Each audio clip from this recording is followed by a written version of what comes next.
For canto, stay keen aside and love. Chop money in marriage is a celebration of love, and the grassroots groove, yeah, stay keen aside and love. So dance to the melody and as the music play. Chop money in marriage is heart banding, in harmony and unity they find the way. When the grassroots breathe, guiding them every day. So, chop money.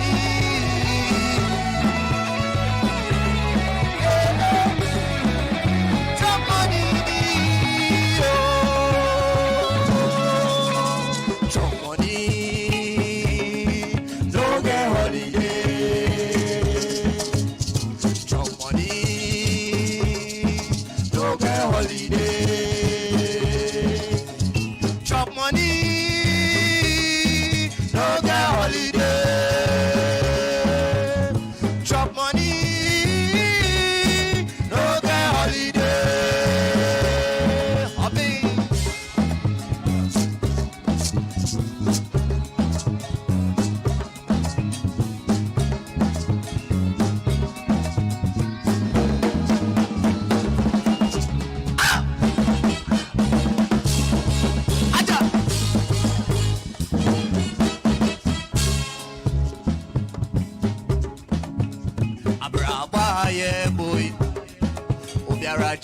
Chop money da school ya ye koi obiaraje chop money da chop money da sumje be fie e di odo ba ware mo eyamfo chop money da sumje be fie e no ne ma no pepa enti chop money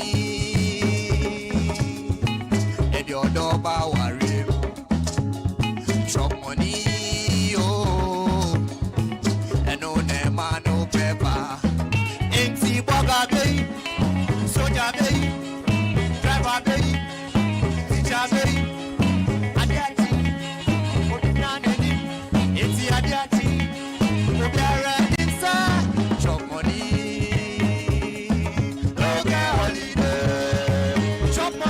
get holiday, chop money.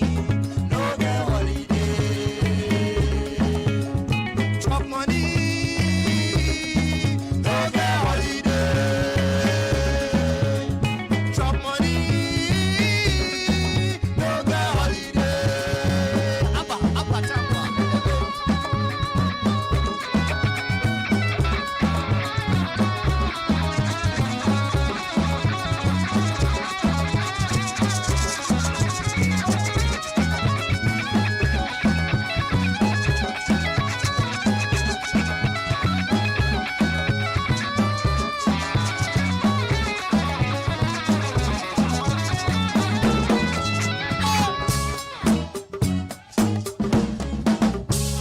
Yes.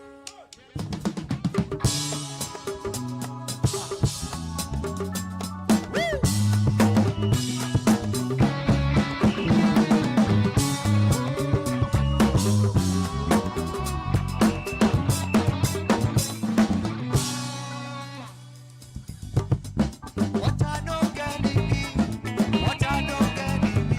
It's good for everyone. What I know can it be? What I know can it be? It's good for everyone. It's your nyatamfo. It's your nyatamfo. It's your yemobia. It's your nyatamfo. It's your nyatamfo. It's your yemobia.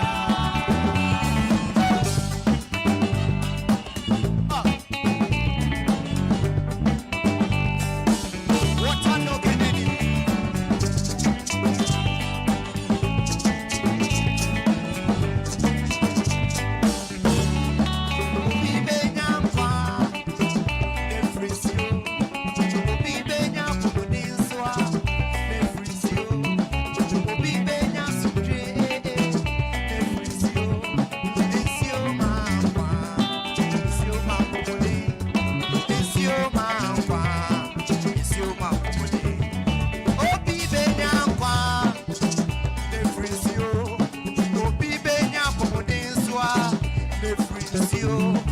Obi benya somdwe ne frisio desio mankwa desio mampomode desio mankwa desio mampomode Water no gani me water no gani me it's good for everyone if you fight them unless you won't die water no gani me water no gani me it's good for everyone. It's your nyatamfo. It's your nyatamfo. It's your yemobia. It's your nyatamfo. It's your nyatamfo. It's your yemobia.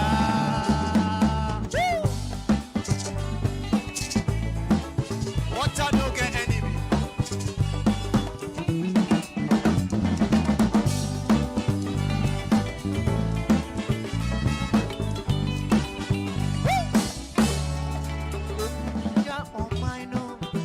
Yeah, mommy. It's your yeah, my one so onia. It's your yeah, my yenina. Timu my yambo by. Fama da chimba. Oh my crano ye. That's one fast one. It's your yeah, mommy. It's your yeah, my wo. It's your yeah, my yenina. It's your yeah, more my no. Timu my yambo by. Fama da chimba. Oh my crano ye.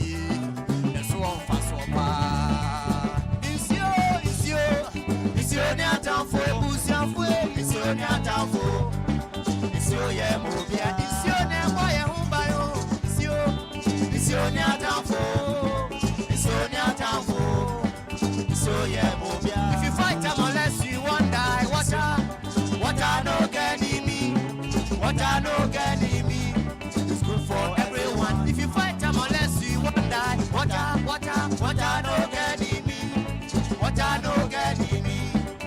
For everyone, water no get enemy. It's your nyatamfo. If you fight water, unless you want die.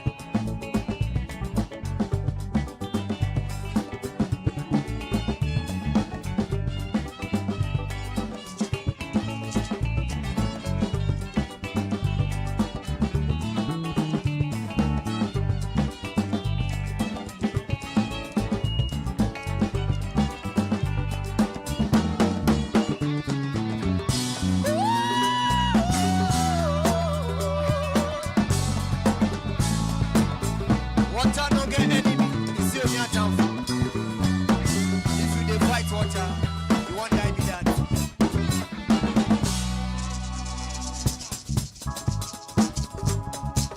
Come on now, beautiful people, it's party time. Party, party, party.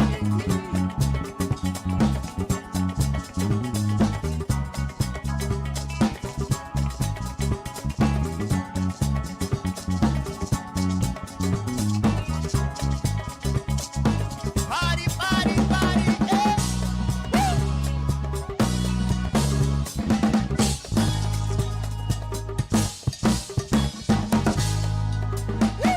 Hey, it's a party time.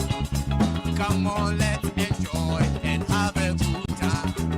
Hey, it's a party time. Party time. Come on, let's enjoy and have a good time. Hey, it's a party time. Come on, let's enjoy and have a good time.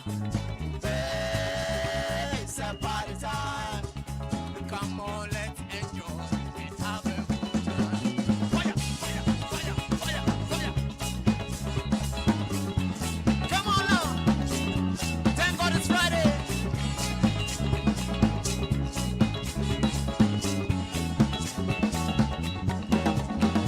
It's a party time. It's a party time. Forget about your worries and challenges and let's have a good time. It's a party time. It's a party time. Call your friends and family and let's have a good time. It's a party time. It's a party time. Come on. It's a party time. Call your friends and family and let's have a good time.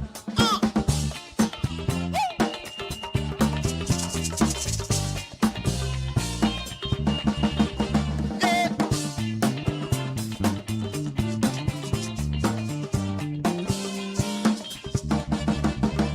So time to dance. Get on the floor. It's time to dance. Shake your bodies away. It's time to dance. Get on the floor. It's time to dance. Shake your bodies away. It's party time. Thank God it's Friday. It's party time. Grassroots band. Ajay.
Me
Welcome to Africa, welcome to Ghana. Welcome home. Ghana is home. Welcome to Africa, welcome to Ghana. The land of the land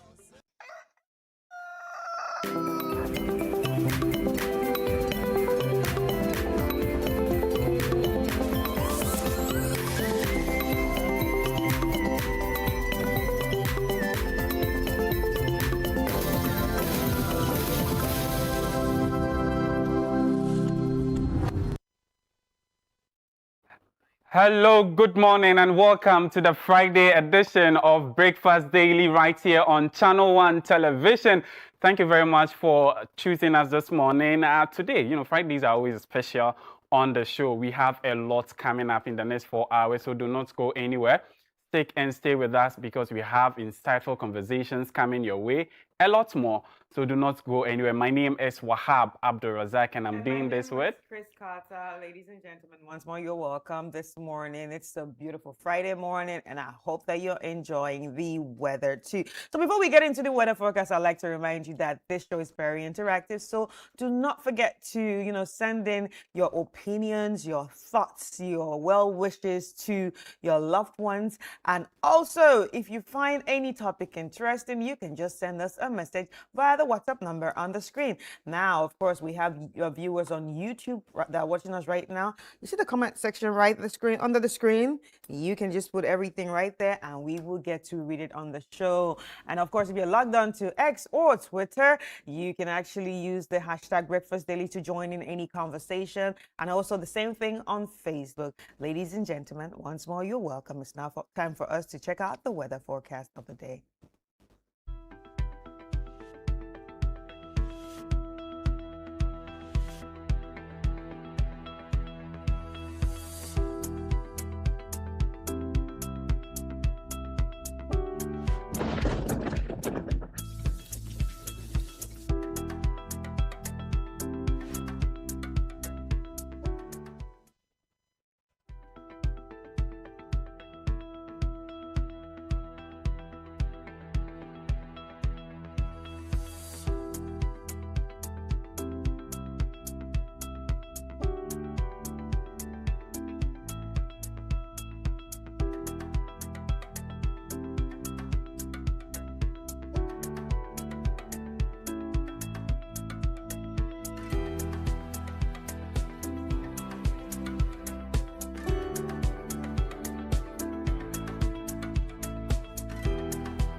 Our forecast for Ghana, valid from 6 a.m. this morning, and it's from the Ghana Meteorological Agency. Now, a summary of today's weather. Early morning mist and fog patches will prevail over parts of the coast, forest, and mountainous area amidst mostly cloudy conditions.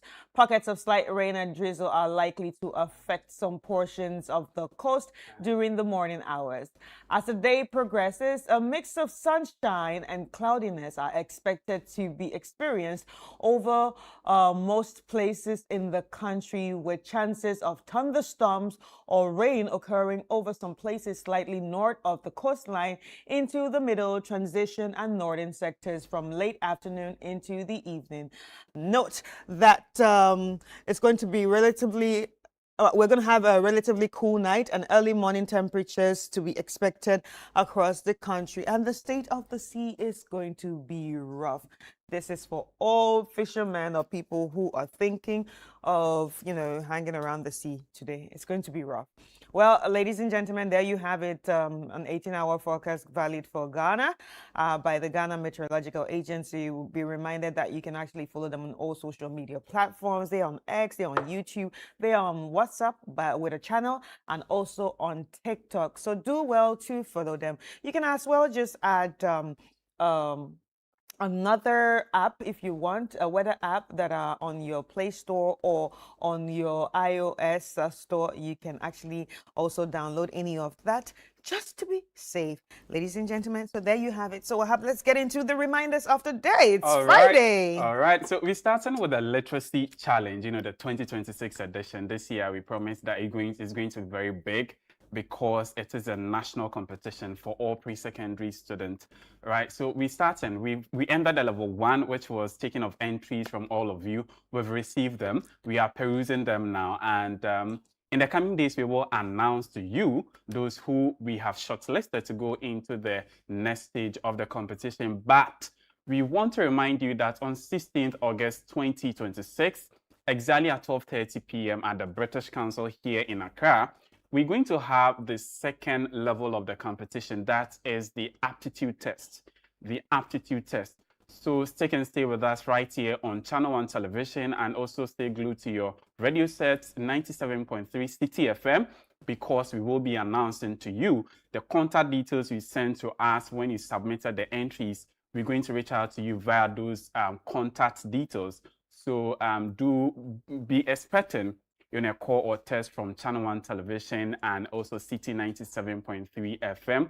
The Literacy Challenge 2026 is powered by City 97.3 FM and supported by Channel One Television, and also proudly sponsored by Prospectus Ghana, SIC Insurance PLC, Advocates Publishing Limited, Tema Oil Refinery, and the Daily Group. All right, so on to the next. Be reminded that the this is Ghana Exhibition 2026 is up in the corner, and we're talking about the 29th and the 30th of August 2026. It's going to be happening at the F. Sutherland Children's Park from 10 a.m. to 5 p.m. Daily. The other day we had, that's on Monday, on Wednesday, we had a great conversation with Frema about the whole event, and I'm sure some of you are very excited about it. But if you're just hearing it for the first time and wondering what this is about, it's a place or a marketplace for all entrepreneurs, startup, SMEs, indigenous businesses, export-ready products from Ghana that is going to be displayed for the world to see. So you definitely want to be part of this, especially if you fall into any of these categories. As long as you have a product, a service, an innovation in any industry, you would definitely want to showcase. We have had people from industries like the automobile industries, the creative art industries, the food industry, that's packaged foods, by the way. And we also had people from the fashion industry, tech industry, finance, and so on. As long as it is made in Ghana and you are able to, as long as it's made in Ghana, you are actually able to be part of this. All you need to do is call the numbers for registration. And the numbers to call are 0205 973 973, 0205 973 973, and 0558 973 973. I want to say a big thank you to our sponsors, MTN and Echo Bank. This is brought to you by Channel One TV and City 97.3 FM. Remember that entrance is also free in case you don't have anything to showcase, but you are saying, I want to be part of this by attending and coming to shop. This is totally free. Tell a friend to tell a friend to tell a friend. And to all people who want to participate, if you snooze, you're going to lose, because a lot of people, over 150 companies have already showed interest. But what gives you your spot to sell or showcase is the payment. So do well to make your payments before we come out and say it is sold out, because that happens quite often and easily right here. All right. Now, if you're looking for your next ride, don't go anywhere, then because Channel One Television partnership with Zonda Tech Ghana Limited, we are presenting to you the Auto Seal and Expo, which is going to come off on the 13th and 14th of August 2026 at the Zonda Tech showroom located at Jolo. It's going to start 9 a.m. to 3 p.m. daily. So at the Auto Sale and Expo, there's going to be an array of vehicles, different varieties of vehicles, different types for industries, for your saloon car, any vehicle that you're thinking of that will suit your lifestyle. And also the rules, our rules here in Ghana are not, that good, even in the urban areas. All right, so do not go anywhere. On the 13th and 14th of August, we will bring you that. You also get the opportunity to test drive some of the vehicles. There will be experts on board who will educate you on the vehicles and also the payment plan and all that. So it's going to be very interesting. Come and discover a wide range of powerful, stylish, and durable vehicles built to suit your lifestyle. So whether you are buying or you are buying a new one, you are thinking of upgrading your current vehicle, the auto sale and the expo is where you should be on the 13th and 14th of August 2026 at the Zonda Tech showroom located at Jolo. It's going to start 9 a.m. to 3 p.m. daily.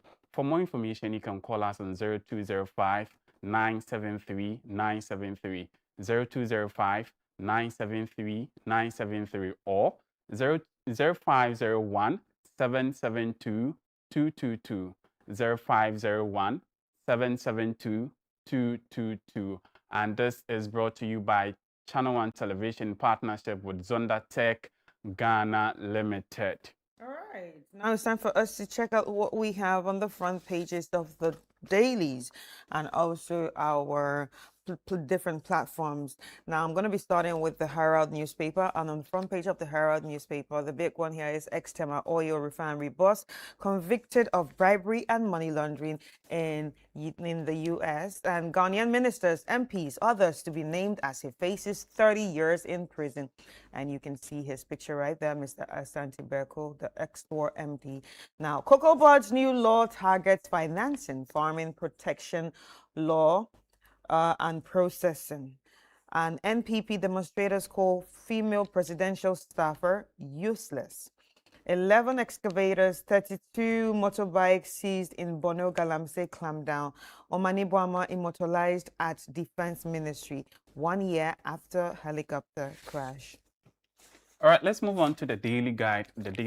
And one of the stories that says lawyers protest selective court vacation sitting, and it comes with a picture of Godfred Yebo Adame, lawyer for Abdul Wahab Anan. And also NDC sets December 19 for national executive elections.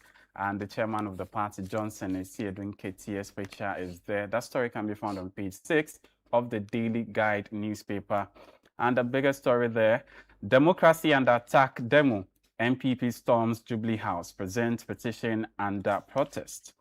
Also on the front page of the Daily Guide, Mahama urges recognition of public servants. And that story is also on page 6 of the Daily Guide newspaper. All right, on the front page of the Ghanaian Times, we have inflation drops further to 4.6% in July. The big one here, 1 year after helicopter tragedy, nation remembers fallen heroes. NPP hits streets over democracy under attack, petitions judiciary and presidency and flood prevention measures. GARCC enforces 50-meter waterway buffer rule. And we have 2 Nigerians sentenced to 20 years for human trafficking. All right, now let's move on to the Chronicle. And the big story there, police bust $6.28 million cocaine haul in Tema, Dutch national, 2 Ghanaians held. Customs Commissioner tours Western Region border posts.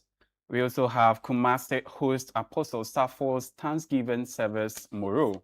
And it comes to the picture of the former leader of the Christo Asafo mission.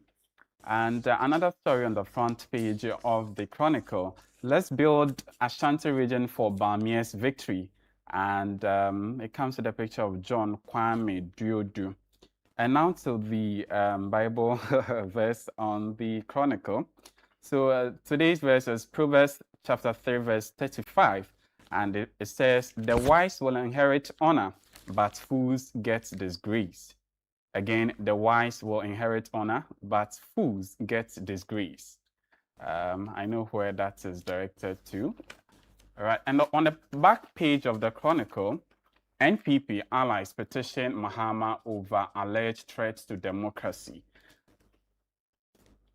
All right, on the front page of the Inquisitor, we have a year after tragic helicopter crash, victims remembered.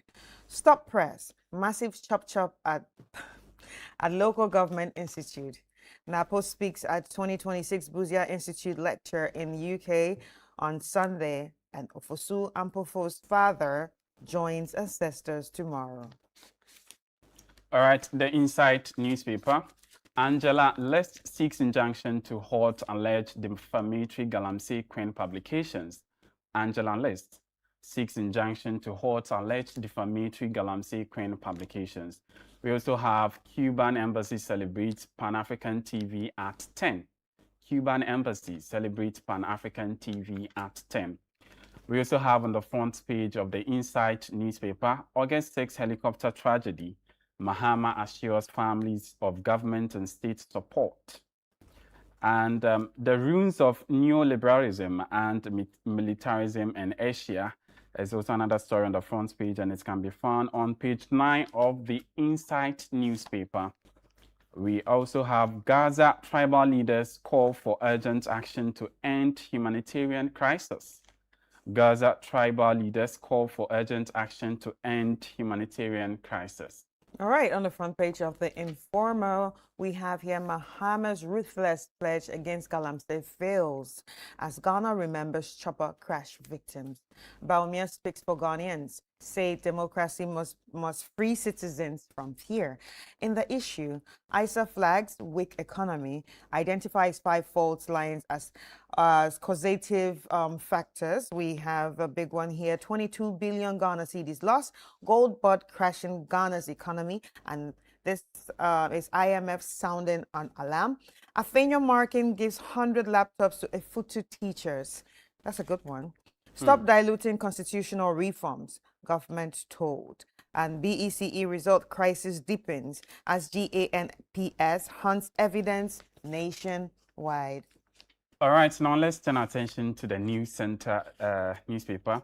And the big story there, crowds rally against state tyranny and abuse. Crowds rally against state tyranny, abuse. Petition condemns selective justice, intimidation, political persecution, attack on free speech, etc. We also have MTN doubles Heroes of Change prize money to 1.8 million cedis. Ghana's gold economy tests strength of financial system, that is IMF quoted here. We also have President Mahama saying no more forgotten lessons from tragedy, and that is in relation to the August 6th helicopter crash. We also have 93% of youth fear armed groups may enter Ghana. And now on the back page of the Insight newspaper, tailored pensions vital for informal sector and diaspora, that is Fidelity Bank there. We also have BOG Governor proposes Business Rescue Fund. BOG Governor proposes Business Rescue Fund. And lastly, on the front page, last page of the News Center, Access Bank signs equipment financing deal with Mantrack.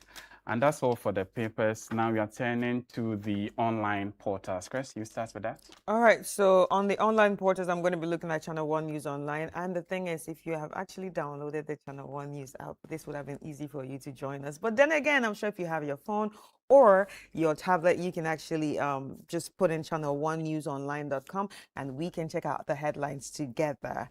And of course, the first one here is don't tamper with health worker postings.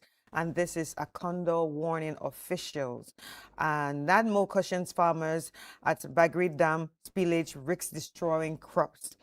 866 cocaine parcels seized in Tema had street value of $6.9 million, and this is by the police. Mahama unveils cenotaph in honor of late Defense Minister Omani Boamwa. His loyalty was unquestionable. Mahama pays tribute to Omani Boamwa. GACL cracks down at airport extortion, bars 2 port health officers. Interesting. Only 17% of Ghanaians are aware of APCA despite hosting its headquarters. This is Afrobarometer. Actually, I think that's true because not a lot of people know what APCA is and what they do. Yeah. Bagre Dam spillage. NADMO urges residents in flood-prone areas to relocate. Now, Stop Galamsey to truly honor helicopter crash victims. Sami Oku tells government. Nah, that's deep. 2 dead, 7 injured in Mankasim Apam Highway crash. Sending only Nanaya Gentwa to receive petition was disrespectful, and that's by Afenyo Markin. NPP petitions Jubilee House, Supreme Court over alleged political persecution. Now, lastly, here we have WAEC denies marking down private school candidates in BECE results. Ladies and gentlemen, that's some of the headlines that we have on channel1newsonline.com. Now let's check out what we have on City Newsroom. All right, so City Newsroom, we have freight forwarders seek extension of mandatory ICOMS registration deadline. Freight forwarders seek extension of mandatory ICOMS registration deadline. We also have Get Fund cat sought for 80 million cedis new boys dormitory for Achimota School. Get Fund cat sought for 80 million cedis new boys dormitory for Achimota School. Woman jailed 3 years for abducting baby at Pando Market. Woman jailed 3 years for abducting baby at Pando Market. We also have a story here on the NPP demo, and it says, we must correct Ghana's democracy. That is according to lawyer Atachia. We must correct Ghana's democracy. And that is Atachia quoted here. We also have WAEC Open BEC results review, reject NACOB's script audit call, NADMO alert white voter communities as Bagri Dam spillage nears. NADMO alert white voter communities as Bagri Dam spillage nears. So NADMO there. We also have 986 pregnant women die in Ghana 2024. This according to the Deputy Minister of Health. And these are money stories that you find on the Channel 1 City Newsroom when you log on the... You have more, Chris? No. Right, so let's get into some of the stories. Which one would you like to start with? All right, so we're just going to be looking at a woman jailed 3 years for abducting baby on City Newsroom.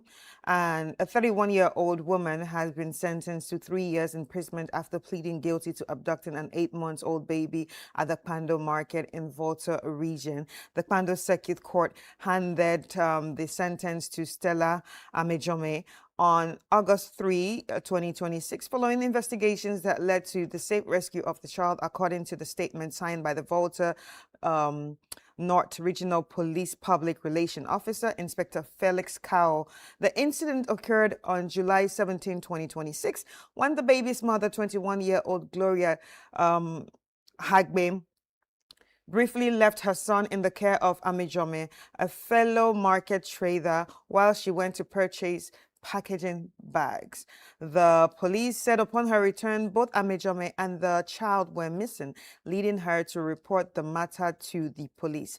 Acting on intelligence, officers arrested Amejome on July 18 to Joviate, a suburb of Kwame Krom in the Oti region, where the baby was found safe. During investigation, the suspect admitted taking the child on the instruction of her fiancé, who is currently at large. Amejome first appeared before the Pando Circuit Court on July 20 and was remanded into police custody. She returned to court on August 3, pleaded guilty, and was sentenced to 3 years imprisonment.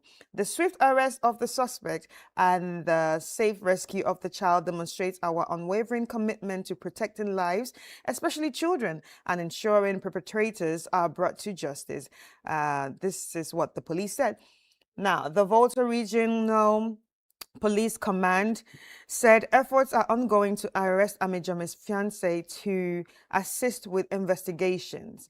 Now, the command urged parents and guardians to exercise caution when leaving children in the care of others, stressing that vigilance remains critical in preventing similar incidents. And so basically why I read this story is that I know as Africans, yes, we have always said that we are community-based. Community-based, that means basically everybody cares for everybody. We all feel like family. But at the end of the day, too, I really feel like a lot of people neglect children. There's a lot of child neglect happening in the country. This is Amejome. they didn't try to neglect her child though, but just to link it to what we see on the street, when we see kids walking on the streets alone, when we see them crossing major roads such as the N1 highways, yeah. just because they have to go to school and all that. Like, it's so heartbreaking when yeah, you're very, coming very to true. work. Sometimes you have to see these children alone on the road, just like And you know this where are child, their just like this parents? baby was kidnapped, because this is kidnapping, obviously. Just as this baby was kidnapped, a lot of children in the country that have been neglected on the streets can actually be kidnapped like that. And it happens. Yes, It happens. and like I said before, even giving this submission, I'm not saying Amejome did anything wrong. She actually only trusted a woman that she knew in the market. And yeah, we just need to be careful. I just think we need to be careful. And the heart of man is wicked, because I don't understand why your fiance will actually tell you, take somebody else's babies. Like, don't you want to have your own babies? Or maybe even if you can't have your own babies, there are other ways to have it. Like, well, and adopt a baby if you want one.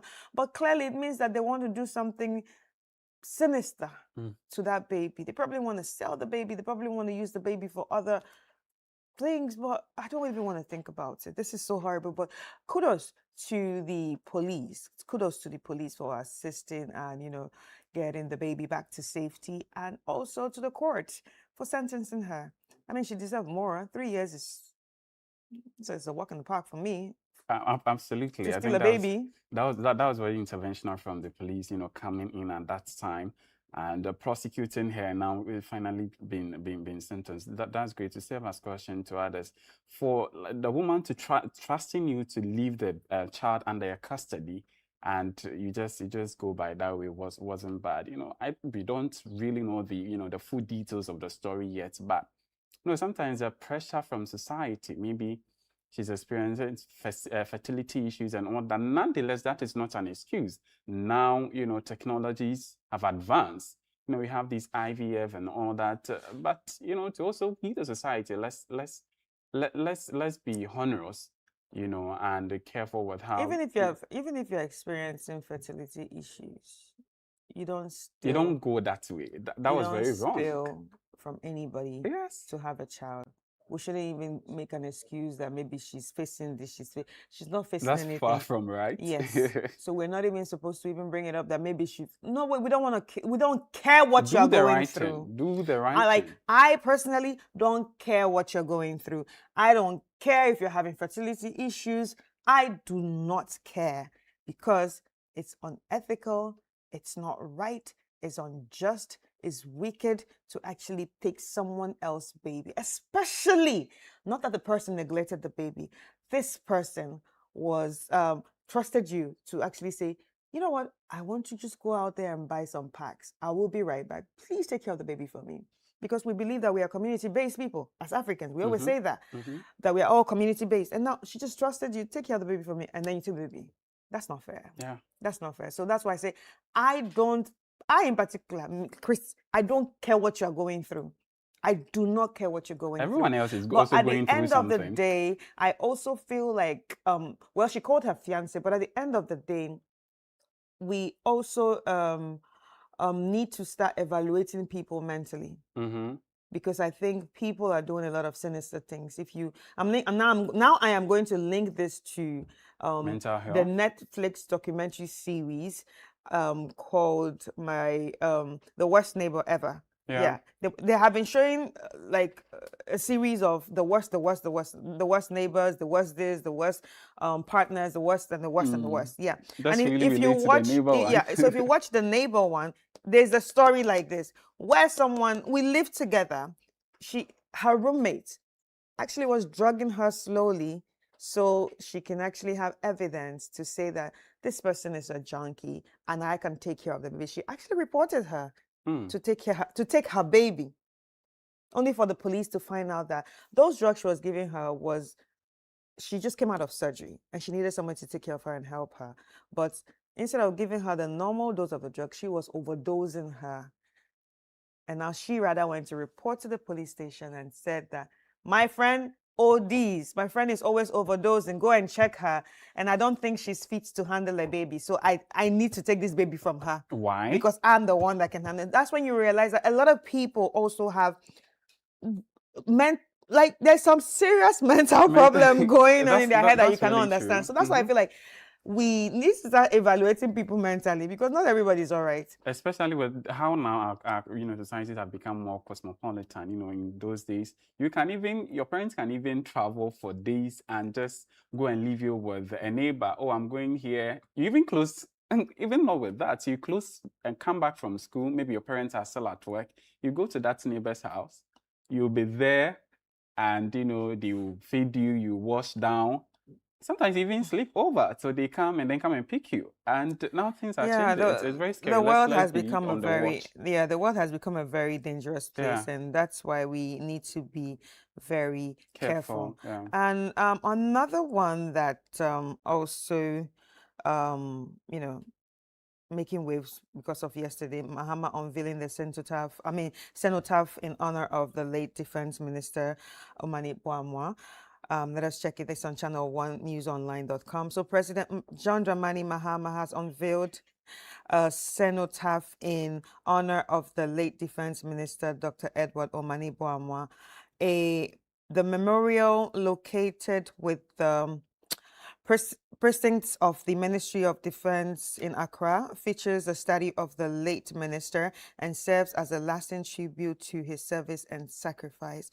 The cenotaph unveiling was organized by the Ministry of Defense, and President Mahama unveiled the cenotaph on Thursday, as part of the activities commemorating the first anniversary of the August 6, 2025 helicopter crash.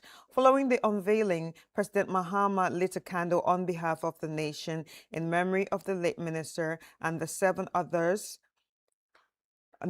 victims. The Vice President, Professor Jane Nana Opoku Ajiman, also lit a flame and a candle on behalf of the Armed Forces Council, while Finance Minister Dr. Kese Atoforsin, who is serving as caretaker Defense Minister, lit a candle on behalf of the Ministry of Defense. Addressing the gathering, President Mahama paid glowing tribute to Dr. Omani Boamah, describing him as one of a rare kind, whose loyalty, friendship, and dedication to national service would never be forgotten. Now, the president said the tribute was deeply personal because of the close relationship he shared with the late minister, whom he described as a loyal friend and trusted advisor throughout his political career. Now, the ceremony was attended by government officials, members of the Ghana Armed Forces, family members, friends, clergy, colleagues, and other dignitaries who gathered to honor Dr. Omani Boamah's family and legacy. The unveiling of the cenotaph followed a national interfaith memorial service held earlier in the day to commemorate the 8 victims of the August 6, 2025 crash. The memorial service brought together government officials, religious leaders, traditional authorities, members of the Ghana Armed Forces, bereaved families, and other dignitaries, with religious leaders offering prayers and messages to comfort, while urging Ghanaians to preserve the values and legacy of the deceased. The victims died when a Ghana Armed Forces Z9 helicopter crashed in the Adansi Akrofom district of the Ashanti region while traveling from Accra to Ashanti region on official duty. We have more of that on channel1newsonline.com. This was all over the news yesterday, and I really like the fact that there was a cenotaph, built up for him, to remember his works and his diligence and his commitments and his dedication to the country, and of course to the Ministry of Defense during the time that he was there. Right, Grace, for me, this is not enough. Why am I saying so? It's not enough because Dr. Omani Boamah, and the 7 others who died in that tragic incident that shook our nation last year, August 6, is something that we should never forget, because these are men who dedicated their life, for the service of our nation. Galamsey is the reason we saw this particular thing. Imagine Galamsey wasn't there. Imagine if we had come together as a nation, rally behind the government and all stakeholders fighting against this menace that is destroying every aspect of our life. That incident would have been prevented in August on that tragic incident. So if the remembrance of these gallant men mean anything for us, it should rather inspire us. It should bring us together. It should renew our sense of commitment in fighting the Galamsey menace. It should, bring us not, the laying of the rafts and then the tributes and all this lighting of candles is fine, ceremonial to. It's actually very important. It is. But the greater part of they will be very happy in their graves wherever they are if Ghana today, as because of, it's more like they putting their lives on the line for us to do it because they wanted to launch an initiative to fight against this criminal activity that is harming us, all of us. So if their memory really mean anything for us, then it should rather push us to continue the fight they started. Yeah, it's actually quite unfortunate that we are still dealing with this issue, or the governments have to still deal with this issue, and that's also proves that they need to go back to the drawing board. They need to go back to the drawing board.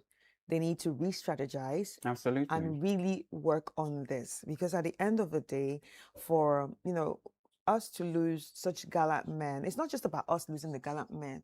They had families, they had friends, These were they had promising colleagues, politicians. they are fathers, they are husbands, and a family has been, put into limbo because they have lost, their heads, because these were all men. Yeah. They have lost their heads. So I feel like the government needs to go back to the drawing board and put things together and really, really fight this menace. This is not just about them alone, although this topic is around them. This is not just about them alone, but it's about you and I. It's about the future. It's about what Ghana will be tomorrow. Because it's actually very bad. Because earlier on, earlier on we were talking about, before we got on air, we were talking about the eating natural foods. Absolutely. But even now, the foods. But now even the foods are affected, even the waters are affected. Yeah, I'm not sure, because the land is already polluted. The rivers, the streams they collect to irrigate some of these vegetables that we take in, they are polluted. And we end up, consuming them. No, it's a lot. I would get emotional when we're talking about Galamsey, because if you sit somewhere, East Legon, Cantonment, here in Tassan or wherever you are, and you think, Galamsey, there's no Galamsey in Accra, there's no Galamsey wherever you are, and so you are not concerned about it, then I'm telling you this morning that you are very wrong. It's very bad. No, but if you see, you are not, it's not affecting you directly. It's not about that. It's not the fact that anyone feels like it's not affected. I think everyone knows the harm that this will cause. But the problem is implementation of these strategies to curb this or to stop it. That is the problem. Because they come up with so many strategies, but we are still here. They've come up with what? The latest one, the water guards. The 9 months and the water guards. We had Operation Vanguard, Vanguard, Operation whatever. Are they still swimming? Yeah, they are there. They are working. They're still swimming. Yeah. But they're still swimming in the around the waters. So but seasoned champagne. But yet on social media the Galamseyers or the illegal miners are still posting. The latest one I saw is that they're doing it close to the beaches right now. That's the latest one I saw. That they're like, I think it was a beachfront. They're mining in front of a beachfront, and I'm wondering who is watching this. And you see, when they post out these things, it makes you wonder, like, are the people in charge not seeing this? And they post it with happiness. Let me tell you something. If we are always, or if the government is always able to find out who insults who, or who insults the president, or who insults anyone in the government via TikTok.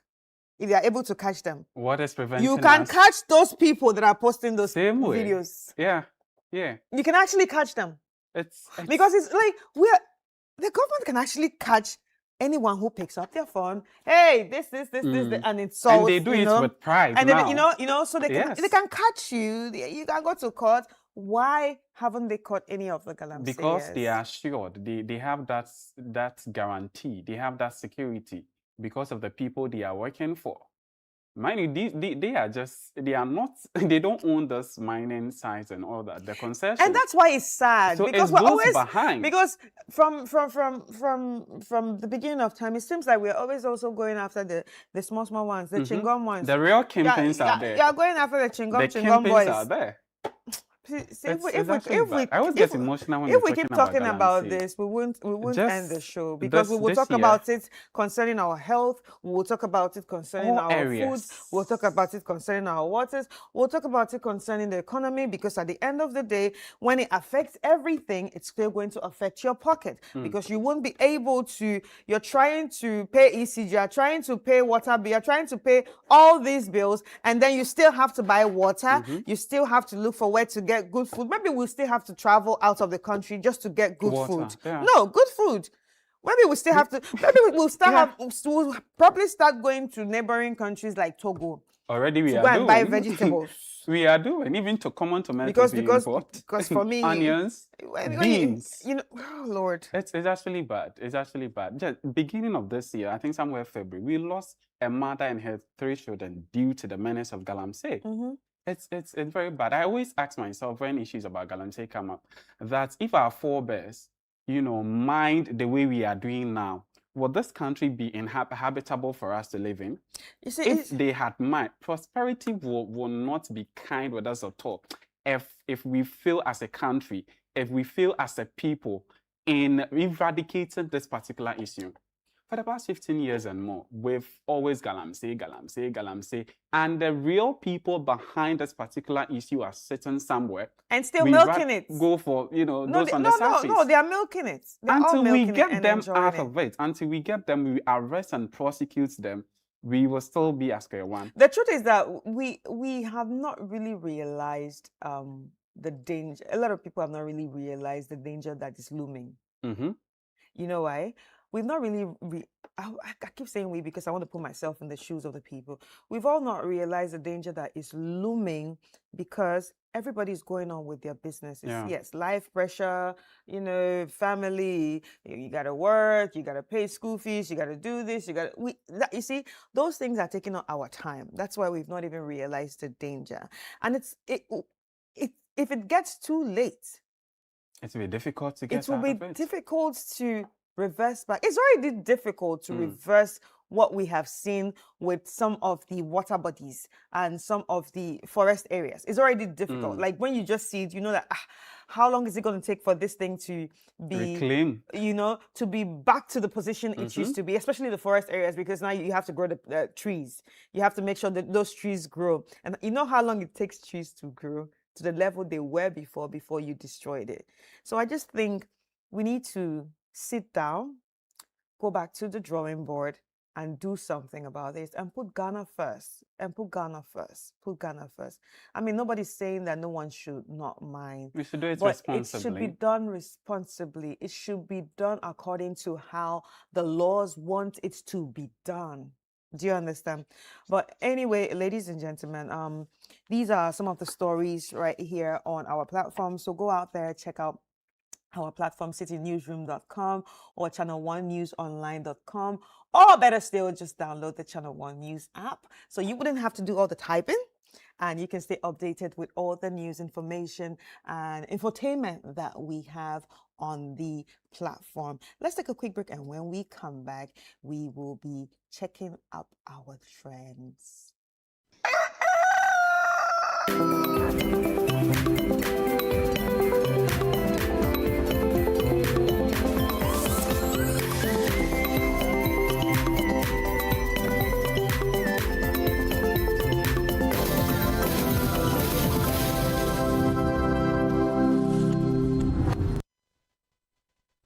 kicking your year off in all her glory. With more, because we've got you. You get it? We got kicks. We got scrolls. We got action. We got roars. It's my specialty. We got drama. We got fun. We got more for everyone. With an upgrade on us, just for you. More channels, more shows, more reasons to stay. We got you. DSTV, we got you all the way.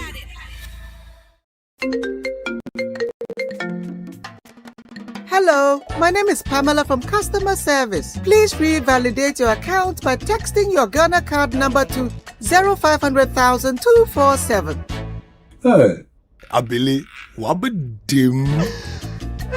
Madam, give me the numbers behind your ATM card. I'm calling from the head office. An email was delivered across to our customers this morning. Confirm if this is your bank account. 100,100,100. Thanks for sending your bank card details. Send the OTP now to avoid cancellation. EcoBank will never call, email, send an SMS asking for your PIN, OTP, bank card, or Ghana card details. Don't get played. EcoBank, the Pan-African Bank. Hello, please, I'm calling from Customer Experience Center.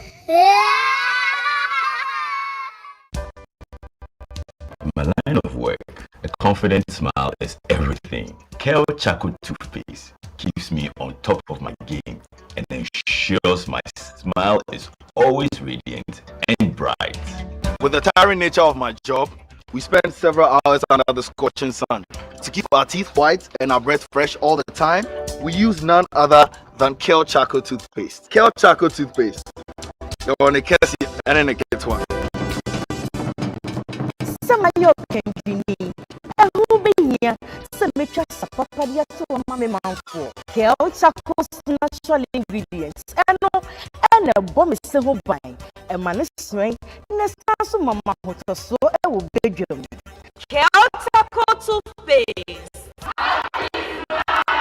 Choose Kel Charcoal Toothpaste for anti-cavity, whiter teeth, and fresher breath all day. Available in 80 gram and 150 gram.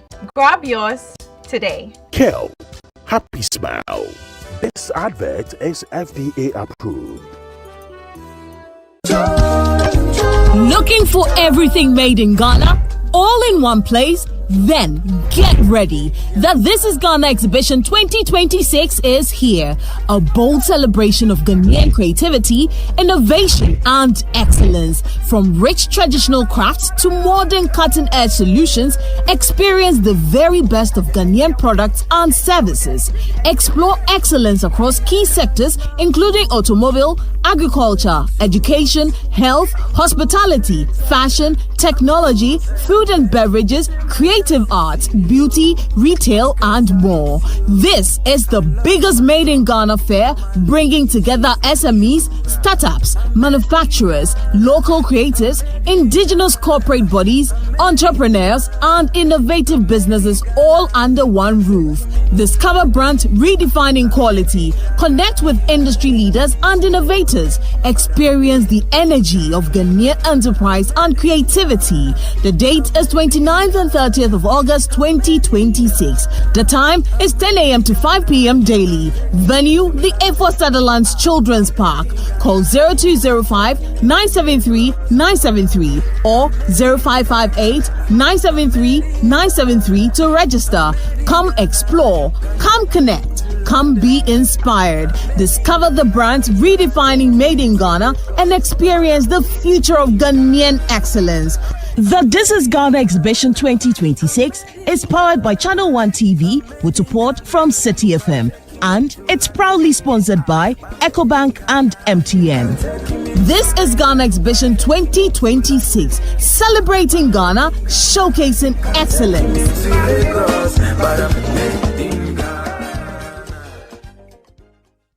In Biggie's house, there's no place to hide. And even when you think no one is watching, the energy can swing in an instant.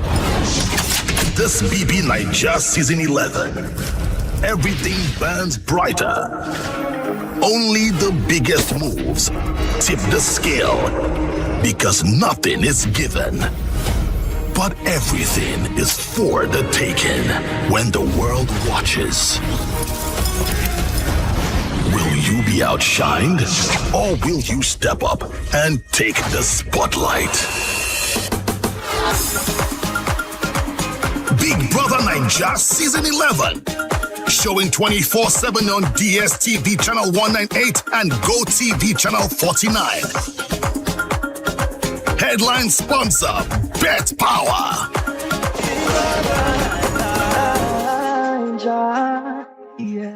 Are you planning to relocate from your company office or house, whether across cities to another town or halfway around the country? You want a moving company you can depend on to get you there? Let me introduce you to Logistics Movers. We are here to help you every step of the way, from planning the move to unpacking the last box and settling into your office or home. We have the expertise, experience, and market understanding and offer fast, reliable, and professional transportation services in Ghana. Our main thrust is to successfully move your business, household items safely, on time, and hassle-free. You can call us on 0246 833 539 or 0244 342 465. You can also send us an email to info@logisticsmovers.com or check our website www.logisticsmovers.com. Why expose your company or household items to theft or damages when you are relocating if it's avoidable?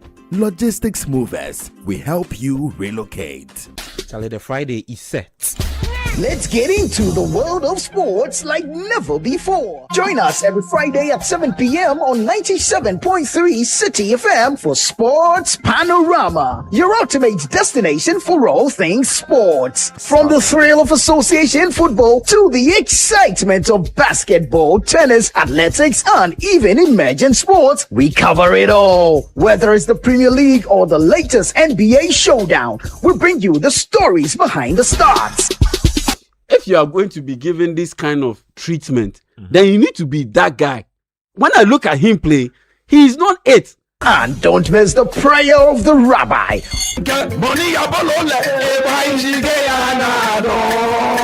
We're not just about the games, we're about the community. Kaleda, you two guys, we love you all, yeah.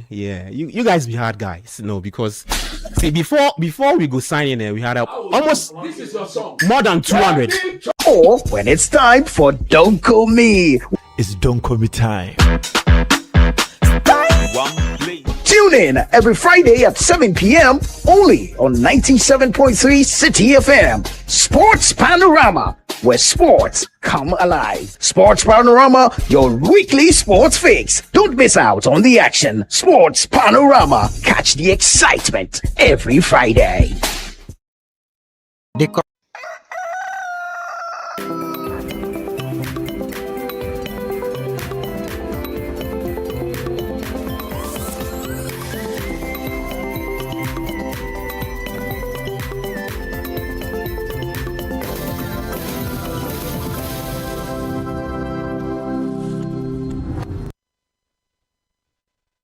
Good morning, ladies and gentlemen. Once more, it's still Breakfast Daily, and of course, it's Friday. And on Friday, we like to keep it fun, entertaining, and also very informative. Right now, it's time for us to get into trends. If you're wondering what the trends is all about, it's all the hot topics that want to make your finger be part of the conversation to contribute in any of the trends and threads, and also the comments on the hot topics that are on social media. So we have a few that we are going to be looking at today. Wahab, can you take us through the first one? All right, so we're starting with this story on substandard university hostels in Koforidua, which has been shut down. So let's get into the data. So the rent commissioner at the Rent Control Department, Frederick Opoku, inspected some facilities at the Adeshie Hostel and Sewa Heights, where students pay 2,770 cedis per semester for cramped and prison-like, facilities. They are very bad, which lacks sanitation and water access. So he ordered the hostels to close under the Accommodation Enterprise Regulation, directing students to vacate by Friday, and seek funds, seek refunds of their payment, and also seek support from the rent control department. And the action has, erected some reaction on social media with people expressing their views on the hostel infrastructure in a tertiary institution. But before we get into what people have been saying on this particular one, let's check out some of the videos during the assessment and monitoring of the hostels in Koforidua. That is Simone. I don't be partying any girl. If you are 40, boss, you are born. Oh, true. You pass semester, you dry pipe 2 times, man. What's it do? Mimi room fan say last semester you reporting. What's the manager catch you? Yeah, got off fan. Obi na che fan near them. You did a fem. I'm pass you. And yes, you are say ja. Mutu. Yeah, boss. So bad.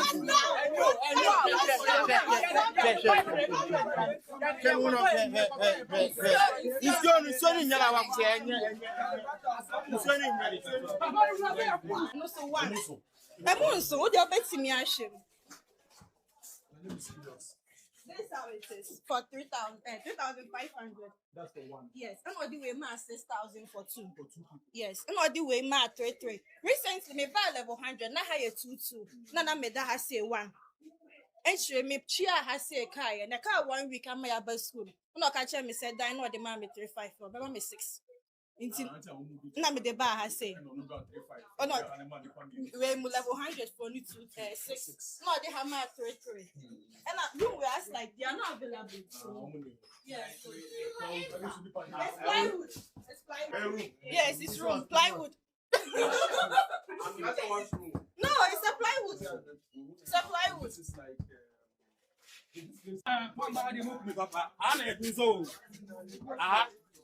Ahana do so. Okoka say you better say onye ni papa hwe bibia adisi host ahana do so. That but man ko SD. Say test one shoe. That ahana boys ni nyina eduale wo. Aha say ana boys ni nyina eduale wo. Esa say president to crow back and yamachin. Red control papa na so hu ye no kata na hwene. Nti de betena na hwe se hu wa. Ahana boys ni nyina eduale wo. I say, and a boy sitting in the and son, I say, that in a hook baby, sebi, yeah, we yen in the end, it's my uncle. Yaquam Mubena Kata, I have my uncle. 2, 3, 4, 5, 6, 7, 8, 9, 10, 11, 12, 13. 14, 15, 16. 16. That I am attending here in Koforidua. To be precise, Hallelujah Hostel. I want the cameras to look at this room, and the public to even judge that this hotel fits for a purpose. No. 2 in 1, and each is paying how much? 3,000, 3K is 6,000. And let's look at the bed and look at the room. If you can take the room very well, then the public guesses can be as good as mine. And this hostel, this cubicle is called hostel. I want to find out whether they are registered or not. Yes, data. Yes, sir. This hostel, if it has been registered, revoke it. Because this thing is not qualified to have certificate to operate. I must be very frank. And we must do things in a way that will be Sure. The gospel truth is that this hostel, yes, of course, it's true. So it's now 6,000. When we come for session, they don't show. So based on that, based on this, it is clear that they have issues wanting to answer. Sure. But that one, I don't want to take it on myself. Yeah. Yes. So this room, you have to pass through. You have to pass through here before you get here, and then here they are taking 2,770. When I posted the video, they said they will arrest me. I'm betting me out to. I'm not threatening me say you're betting me out to. They now my posty room. That the battle shut down. That the pastor said down no window. It's at 2,770. No window. Ye need so ye di darimpo. Ye need so ye di daru. That the pastor. No window. When I'm posting here. That when I'm posting here. How much 2,770? Ye need so. To be there is so concern so big. Me post the video. My minister is a man. Delete video. Yeah. One person you pay 2,770. and then these people pay 2,770. 3 in the room. Me post the video. They were threatening me that I'm going to call police station. So I have to call rent control and then report it. They were threatening me. And then 2. Me ba for fraud. Me who dana me sinti me pa so me mpɛ dan no nti mo fa me sika ma me na me nkɔ. O se de bi se me hwɛ na me ntimi a me nkɔ campus na me nkɔ pro bi na on bɛgye dan no. Ɛnyɛ saa da mo ntimi fa me sika ma me. Me post video no wie na ma me no hu ye na o se ti papa no bɛbɛ kyi me atum. Da mo pe bi am de bɛyɛ me se ma delete video. Even Andrew akra ma me no e ka kyerɛ obi so on bɛ check se ma delete video na. Nti ade show store ɛnyɛ ye ni window go. No window, no shade. No shade. 3, why, ma? Fan me na me to e. Fan ni eduma. Ogo ka se I ka se wo nyeni papa, wo se obi eduma. Wa do bed beba, bed me na me de ba e. Wa do bed beba, ogo ka be ka se wo nyeni papa, wo se. Wo try light go every 2 weeks dia wo betua. Wo betua 30 cedi every week dia wo betua. Go and ask for your refund. This is heartbreaking and very unacceptable, especially for our tertiary institutions in Ghana. This is not a new challenge though, but it's bad to see students living under such conditions, very bad washrooms. And interestingly, what breaks my heart the most is the space. How can you pack 4 people in a cubicle like that's called a hostel? Parking 4 people in a cubicle like a hostel. Are they sardine? And this is bad. This is very bad. This is unacceptable. And a good move from the rent control, but it's done. But it's not in about the implementation, Yeah, it's not about how just it's being going a to end. good move from the rent control. My problem is, yes, you have come out to talk about this. What's you next? took your cameras, you took your everything. The world has seen it and everything. But now, what next? You're now telling, okay, you're telling the kids to vacate. Great, they will vacate the place. But now, are you going to help them get another place? Because And they're then, still in school. will you also help them retrieve their monies back? That's another question. Are you going to help them retrieve their monies back?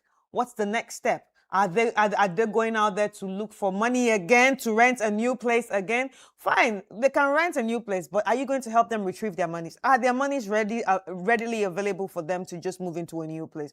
Because, and also to the landlords, I think it's wickedness.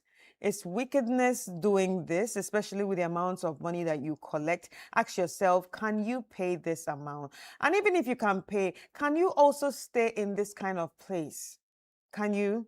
No ventilation and smelly bathrooms and your bathroom from wells. You have no water running through the taps, but you're collecting such an amount of money. So in one room, basically, you are seeing people pay about 7,000, Over 8,000. 10,000. No, in one room, like 7,000, 8,000 in one room. For the rooms that are 2,000 and something in one room, those that are doing the 3,000 rooms, you're going to get about 10,000. Some of the rooms there is 4. Yeah, so about 10,000, and then you mean you cannot sort out the water issue? You're a very wicked person. See, Now, interestingly, this does not even just go to only hostels. Great that we are seeing the hostels, even houses.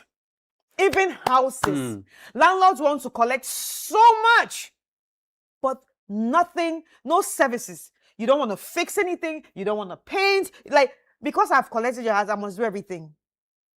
And I'm paying so much. It's that bad. It's that bad. And interestingly, with the hostels, most of these facilities are not registered.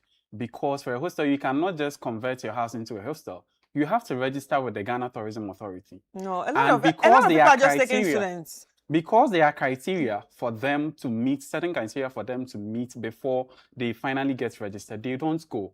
So if you have a house close to a tertiary institution, they just convert 2 or 3 rooms into a hostel and they dupe these students. If yes, you are helping because we have a challenge with, our hostel facilities and all that across all the tertiary institutions. So this is not peculiar to the area. The minute but you call should it do hostel, it the right way. Yeah, the minute you even call it or term it hostel, the minute you term it hostel, you should realize that this is about students. This is about people going to school. These are not people working. These are not workers. These are students. And they already have the burden of paying school fees. They already have the burden of buying books. They already have the burden of feeding themselves. So at the end of the day, you should know that these are students paying, and you should try to be humane. It's just profiteering, and they don't try to at least put themselves into the shoes of the parents of these young people. My own is okay. Even if you want to collect 1 million. Even if you want to collect 1 million. The conditions should warrant that amount that you are taking. Like, offer some services. There should be a cleaner. There should be water. There should be lights. There should be a standby gen. There should be. Do you understand? If you want to collect all that money, like water should never be a problem. True, because look at where they have to go fetch water. It's that's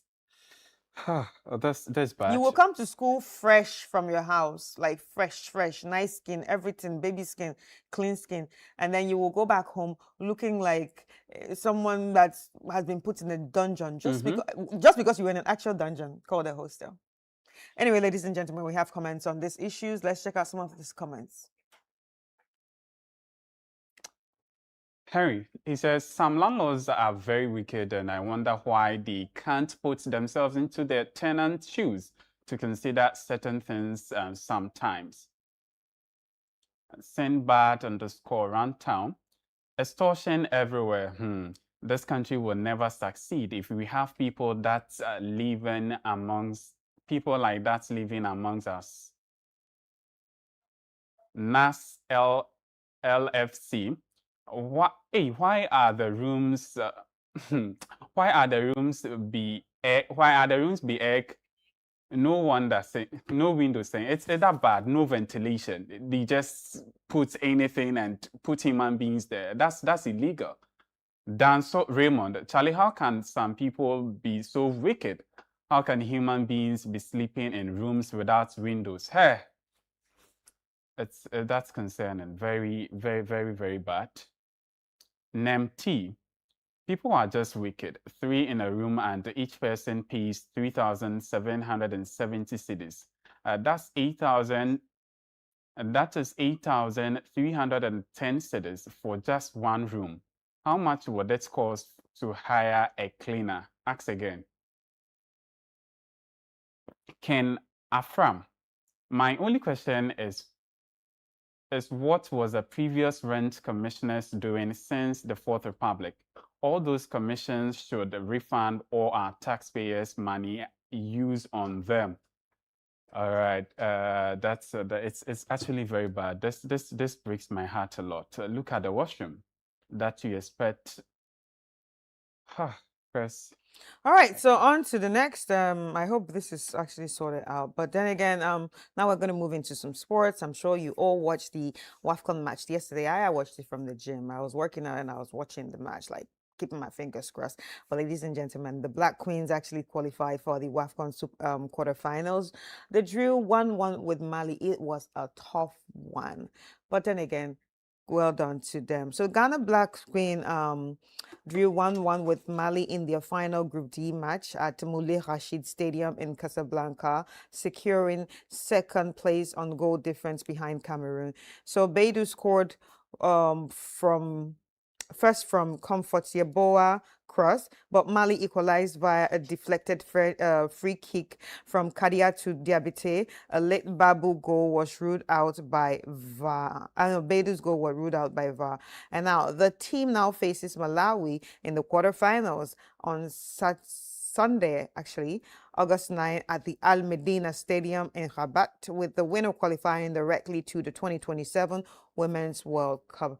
Malawi is not a very easy team to Mhm. play, especially with the two sisters that have been making waves since the whole competition. But then again, well done to the Black Queens, and then more grease to their elbows. They gave the game their best, although it was that tough. Now, let us check out some comments around this. Jordan will head that ball back into the goalkeeper, to his goalkeeper, because he's a defensive striker. This is by Atleni Mavako. At time underscore time to read. See, we need to invest more in the women than Black Stars. The Queen, they play ball. Wow. At Chef Abby's, Ghana women's qualified for African Cup quarterfinals. Wow. At Sugar Valentino 1, they are making Ghana proud, but no one is talking about it because everybody is not concerned about women's football, and that's bad. At under Kwame underscore BR, way to go, ladies, a step closer. At Kwesi Busy, congratulations. The next step is the semis. Yeah, like I said, congratulations to the Black Queens, and I wish we can all make more noise about it and get their jerseys, rock the jerseys, and the other countries are repping their female jerseys. So the women out there, go out there, look for the Black Queens jerseys and rep them and show your solidarity behind the Black Queens, or especially women's sports, because from what we are seeing at this WAFCON, it hasn't been so great. There's been a lot of talks about, lack of enthusiasm, even from CAF itself, because even the people that are, what are the commentators? Yeah, the Yeah. commentators have been so bad at their job, or so I don't care. That's the word. match They is have going this on I and don't you're not hearing careism. anything, yeah. They have this I don't careism going on when the women are playing. First of all, it's already bad enough that there are no supporters on the ground. And it's just, I don't know, it's just think been they've- sad. It's they've- just been sad because we saw what happens for the men's It was all football. over. It was all over. And we see what happened with the men's AFCON. So times are changing. If you go to the West is actually doing more when it comes to women's football too. People are going out there to support. It's just sad. Let's rally support behind them. Yeah, Go out there, that's the best we can get do. their jerseys, support them, post about them, write about them, cheer them up, let them see, let them go on social medias and I mean, to hashtag, give them the morale. and let them the even, morale. let them go on social media and then just type hashtag Black Queens, and they see that the news is not just from the media, but from you and I. So just type, watch, and just hashtag them Black Queens. So when you put it out there, let them trend and stuff like that, because what we're doing right now, we did so much for the Black Stars, even where we It's saw their level in okay. there, but we can do better for them because they've gone far. So we Yeah. can do better for them. Hashtag Black Queens. Hashtag Black Queens. I'm just letting you know the hashtag to use now. Hashtag Black Queens. Watch your next match. Even if you have nothing nice to say,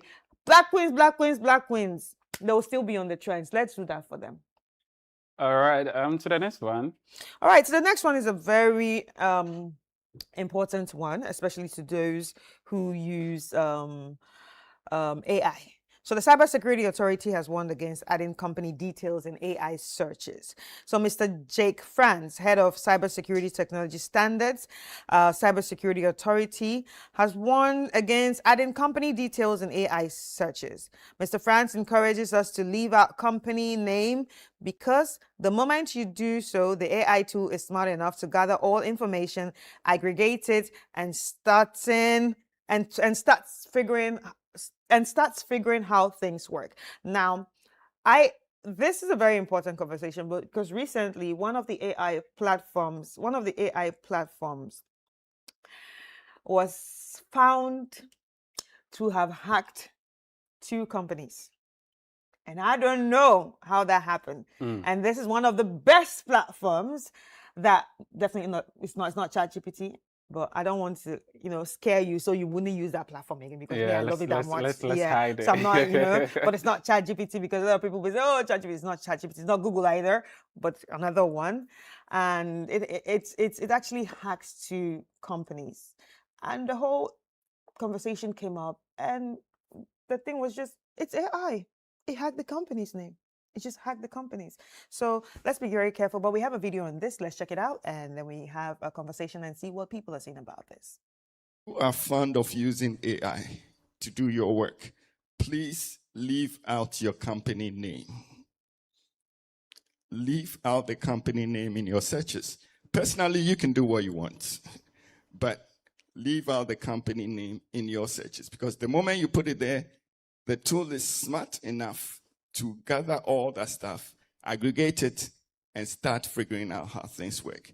We've tried it. We've tested it with some companies where we said, what are you working on? And they said, we're working on this project. We said, okay, tell us a little bit about it. They said, no, it's private. We just went online and typed in 3 keywords, and everything they are working on came on, because at one point in time, or at some point in time, somebody had gone in there to do a research to complete that work. So I would advise all of you to please stop using your company name, acronyms in searches to do your work. Find a better way, because the moment you type in anything resembling or close to what you do, the AI is smart enough to aggregate all that stuff. So if you've already put your company name in AI, what do you do at this point? Okay, all right. I saw the expression. People were like, we are too late. Exactly, we're just too late. So you would have you. All right, so that was Mr. Jake Friends at the Financial Dialogue by Joy FM. Yeah, and you heard him.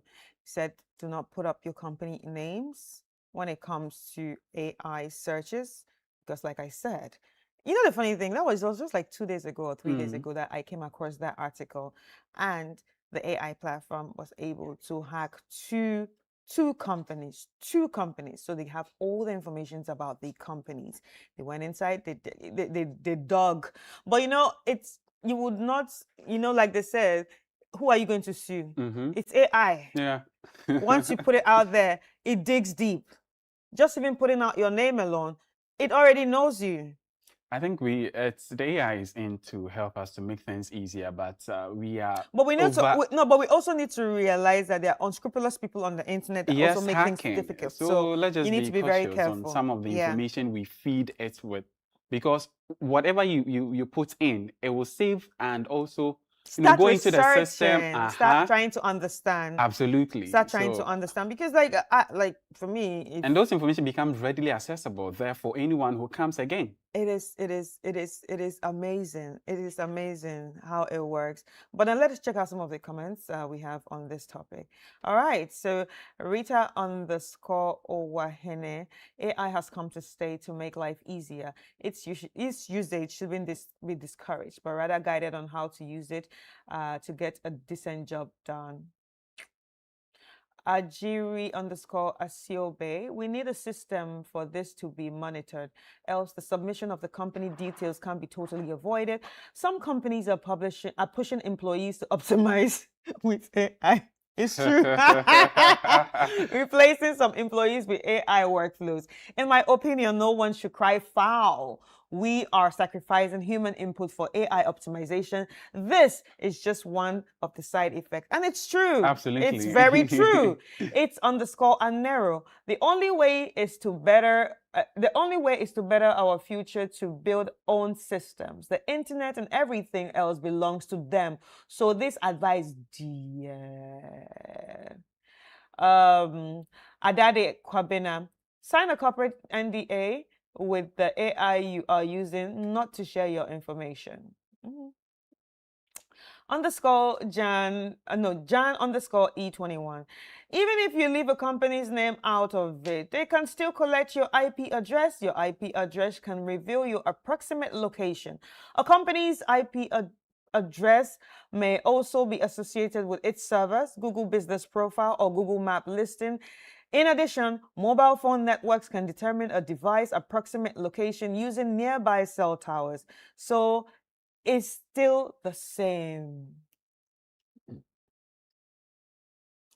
Bar 219. You can clear your data. You can ask AI not to use your data or learn from your data. All right, so this is the last one. I like how everyone is contributing so much to this, but we also forget that there are employees in the company. The thing, it has become part and parcel of us. There are that employees we in the can't company. So do in as away much with. as maybe the owner of the company might not want to put out company details, there are still employees in We the just company. have to do it responsibly. And I like what one of the comments said. One of the comments said, we are trying to replace human input with AI. This is one of the side effects. Definitely, it's one of the side effects. I use AI a lot, but I know there are some things that I will need human beings for, especially in the creative industry.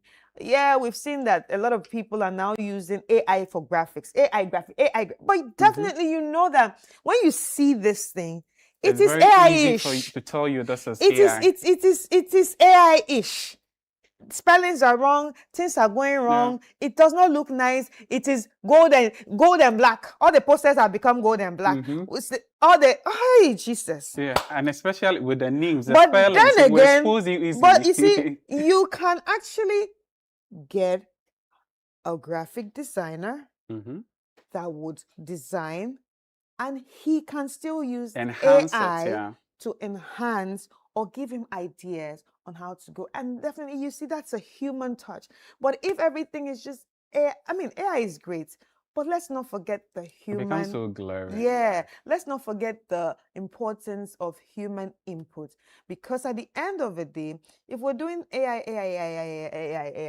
everything, it will affect us. Because I realize that a lot of people right now, a lot of writers, a lot of people that call themselves writers right now, can't even write without AI.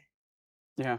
Now there's a platform, there's a social media platform called Substack that helps you, publish your writings. It could be essays, it could be, it could be thoughts, it could be articles.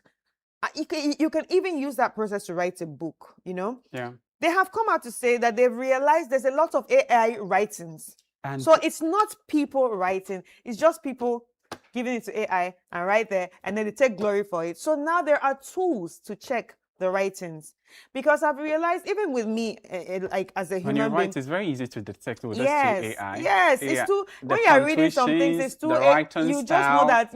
Sometimes you know that this person does not have the brain to write like this. I'm sorry. Sometimes you know that this person totally does not have the brain to write like this. And then another thing is, what it does is it's making people lazy.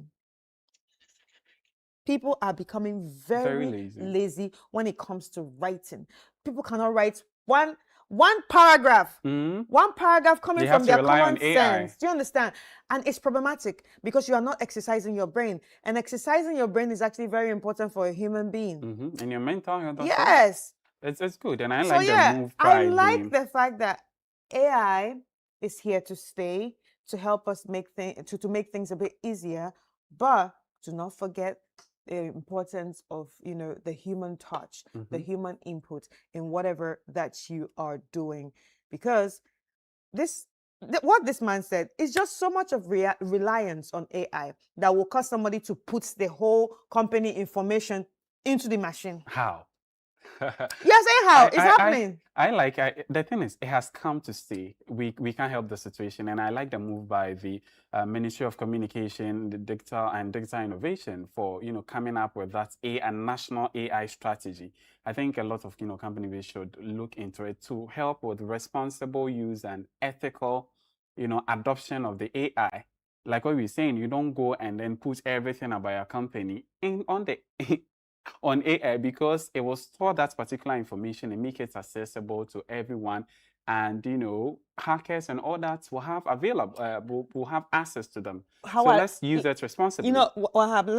Before we actually go on this break, let me give you a homework. When you go home, pick up the AI tool that you've been using. And all our viewers too. On all the viewers. If you use ChatGPT, whatever AI tool that you've been using, just type, right? Tell me everything that you know about me, and you will be shocked. of all the informations that you've given AI. Chris, You I've will tried this definitely before. be shocked. Like, tell me all the informations that you know about me, or with all the informations you know about me, tell me who I am. I've tried it before and I was shocked. You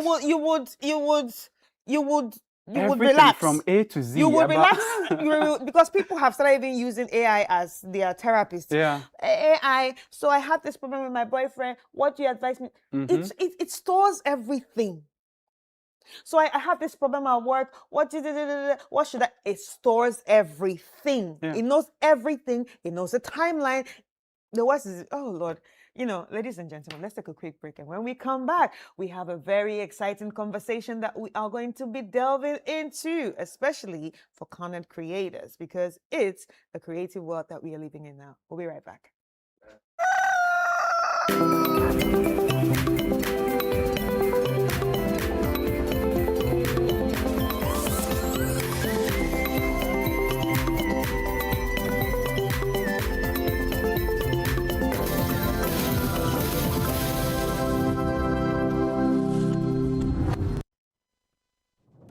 This July, get ready for stories that will make your heart race. From love and passion to secrets and lies that can ruin everything.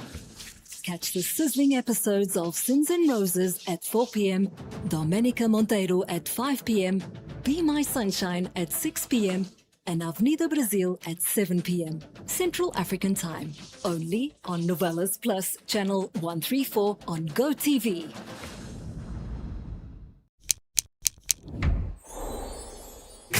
Verna is clean, fresh and safe. I'm holding my Verna bottle. No plastic seal, no worries. Open and hear the sound like click. That sound means it's fresh, no trick. No plastic seal, but it's still pure. Cool and clean, you can be sure. Verna leads the brighter way. What takes my doubt away? If it clicks, it's Verna. If it clicks, it's clean. Sip it, feel the difference. Verna water, pure and green. Click, open, sip. Click, open, sip. Chalet Verna. No stress, just sip.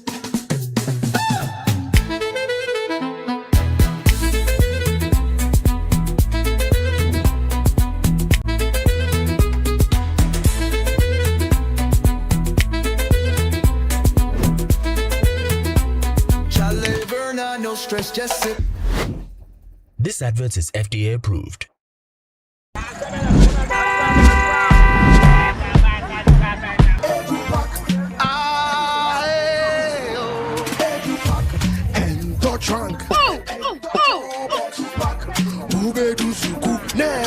This is the old way. Let me show you a new and a better way. EduPack. EduPack? Yes, EduPack. A GS-approved and supported initiative for all first-year students going to SHS by Prospectus Ghana Limited. Now you don't need to go to the market. All your trunks, mattresses, pillows, including plastic chalkboards, are all waiting for your child at the school. Note, all our wooden chalkboards are being changed to plastic ones to avoid bedbugs. You can also register by dialing *713*821# following the prompts, or you can visit www.edupackgh.com and tap register. You can also register at any ADB branch near you at a very affordable price. EduPack, approved and supported by GES. The entries are in and the marking has officially begun. Who will make it to level 2 of the Literacy Challenge 2026? Listen out for randomly selected entries on Branch in the City and the Traffic Avenue on 97.3 City FM and on Breakfast Daily on Channel 1 TV. The top 100 contestants from across Ghana's 16 regions will be announced on Tuesday, 11th August 2026. Next up is level 2, the aptitude test. The top 100 contestants from across Ghana to make it to the next round shall take part in a written aptitude test on Sunday, 16th August 2026 at 12:30 p.m. at the British Council, Accra. Stay tuned, the journey continues. The Literacy Challenge 2026 is powered by City FM with support from Channel 1 TV, and it's proudly sponsored by Prospectus Ghana Limited, SIC Insurance, Advocate Publishing, Tema Oil Refinery, and Delhi Group.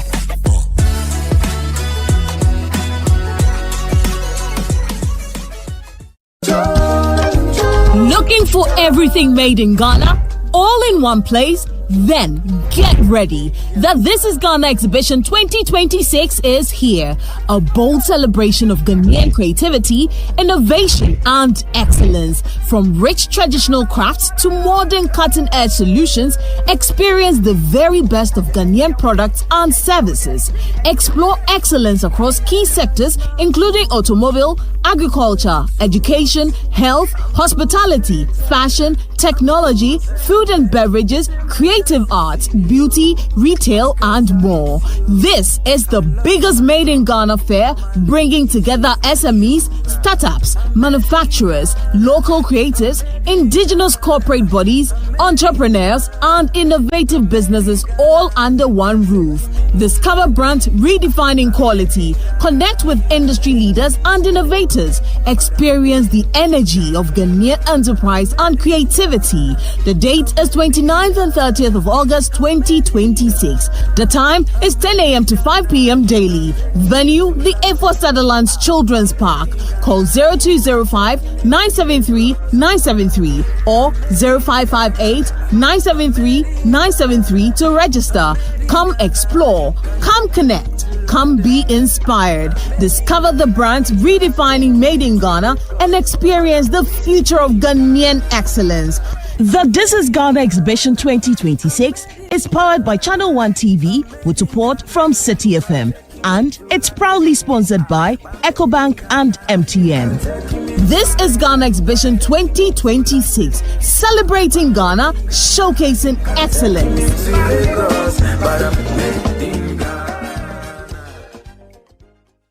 Charlie, the Friday is set. Let's get into the world of sports like never before. Join us every Friday at 7 p.m. on 97.3 City FM for Sports Panorama, your ultimate destination for all things sports. From the thrill of association football to the excitement of basketball, tennis, athletics, and even emerging sports, we cover it all. Whether it's the Premier League or the latest NBA showdown, we bring you the stories behind the stars. If you are going to be given this kind of treatment, then you need to be that guy. When I look at him play, he is not it. And don't miss the prayer of the rabbi.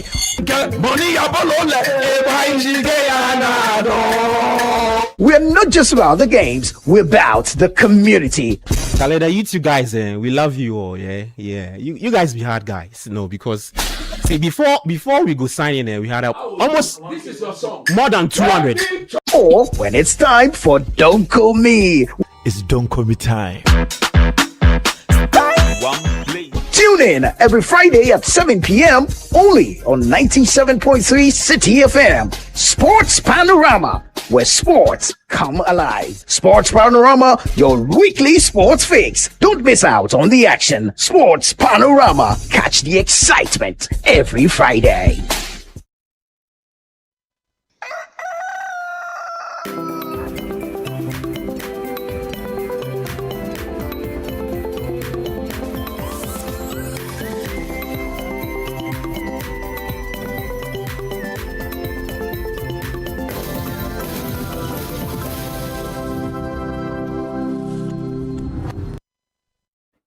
Thank you very much for staying with us. This is still Breakfast Daily on Channel One Television, the Friday edition. Of course, Fridays are always packed. And now we're going to talk about, social media presence and the influencing, all that. They normally say age is just a number, right? And our guest on the show this morning is proving just that. While many children after school just go and play, she is using her time to, grow a presence on social media, influencing and some creativity and all that. So this morning we're going to have a conversation with Kelly Ann. Hi, Kelly. How are you? How are you? I'm good, and you? I'm fine, thank you. Wow. Kelly, it's nice to have you on our set today. Usually we see you on social media. We see you on Instagram. We see you on TikTok. But today you're here with us this morning. How do you feel being here? I feel really, really happy. Really happy. Well, this is my actually first interview, like On live on TV? television. So Wow. kind of nervous too, but like I'm good. I see. Already a camera friend. We're always on the phone, giving us bars and all that. How did you just start it? How did you start all the influencing things, social media presence and all that? I think it started like since when I was tiny. Mm-hmm. Well, I used to be very vocal as a kid, and I'm still very vocal. Mm-hmm. And my mom also used to do this whole thing. So she used to record me when I used to do my little thing. Hi, guys. When I was younger, you can still see some of those videos up on my page today. And you told So aunties I and kind of uncles, like hi picked it up guys. from my mom. So you picked it up from your mom. Yeah. That's a good And one. then I actually just fell in love with it. Right. Wow. So at what point did you realize that, oh, I'm now an influencer. Everybody's watching me. I realized that when I hit 10K on TikTok, approaching 20K. Okay. All right. So did mommy tell you, look, Kelly, we have 10K? Oh, yes. And what did you do about it? I was happy and I celebrated. You celebrated. How did you Yeah. celebrate it? Ice cream. All All right. So congratulations on yeah, that. Mm. Congrats, though. So what are Thank some of the you. things that you do as an influencer? Take us through your day. What do you do, and how do you actually prepare for your content? Well, it's kind of like a content roster. Mm-hmm. So, like, if we have anywhere being that day, then we just milk out as much content as we can from that specific place that we are going. But if there's like nothing being, we probably just do like some relatable content, lifestyle, funny type videos, maybe going out, maybe weather updates, maybe look at my hair if there's absolutely nothing to post. But most of the time, whenever we go somewhere, we get the content in bulk and then we just post them slowly. Right. So where do Yeah. you get the content inspiration from? Content inspiration is not really like from anywhere like that. It's just, You come out spontaneous? oh my gosh, Kelly, look at this new challenge. Should we do it for your page? And I'm like, Ovi.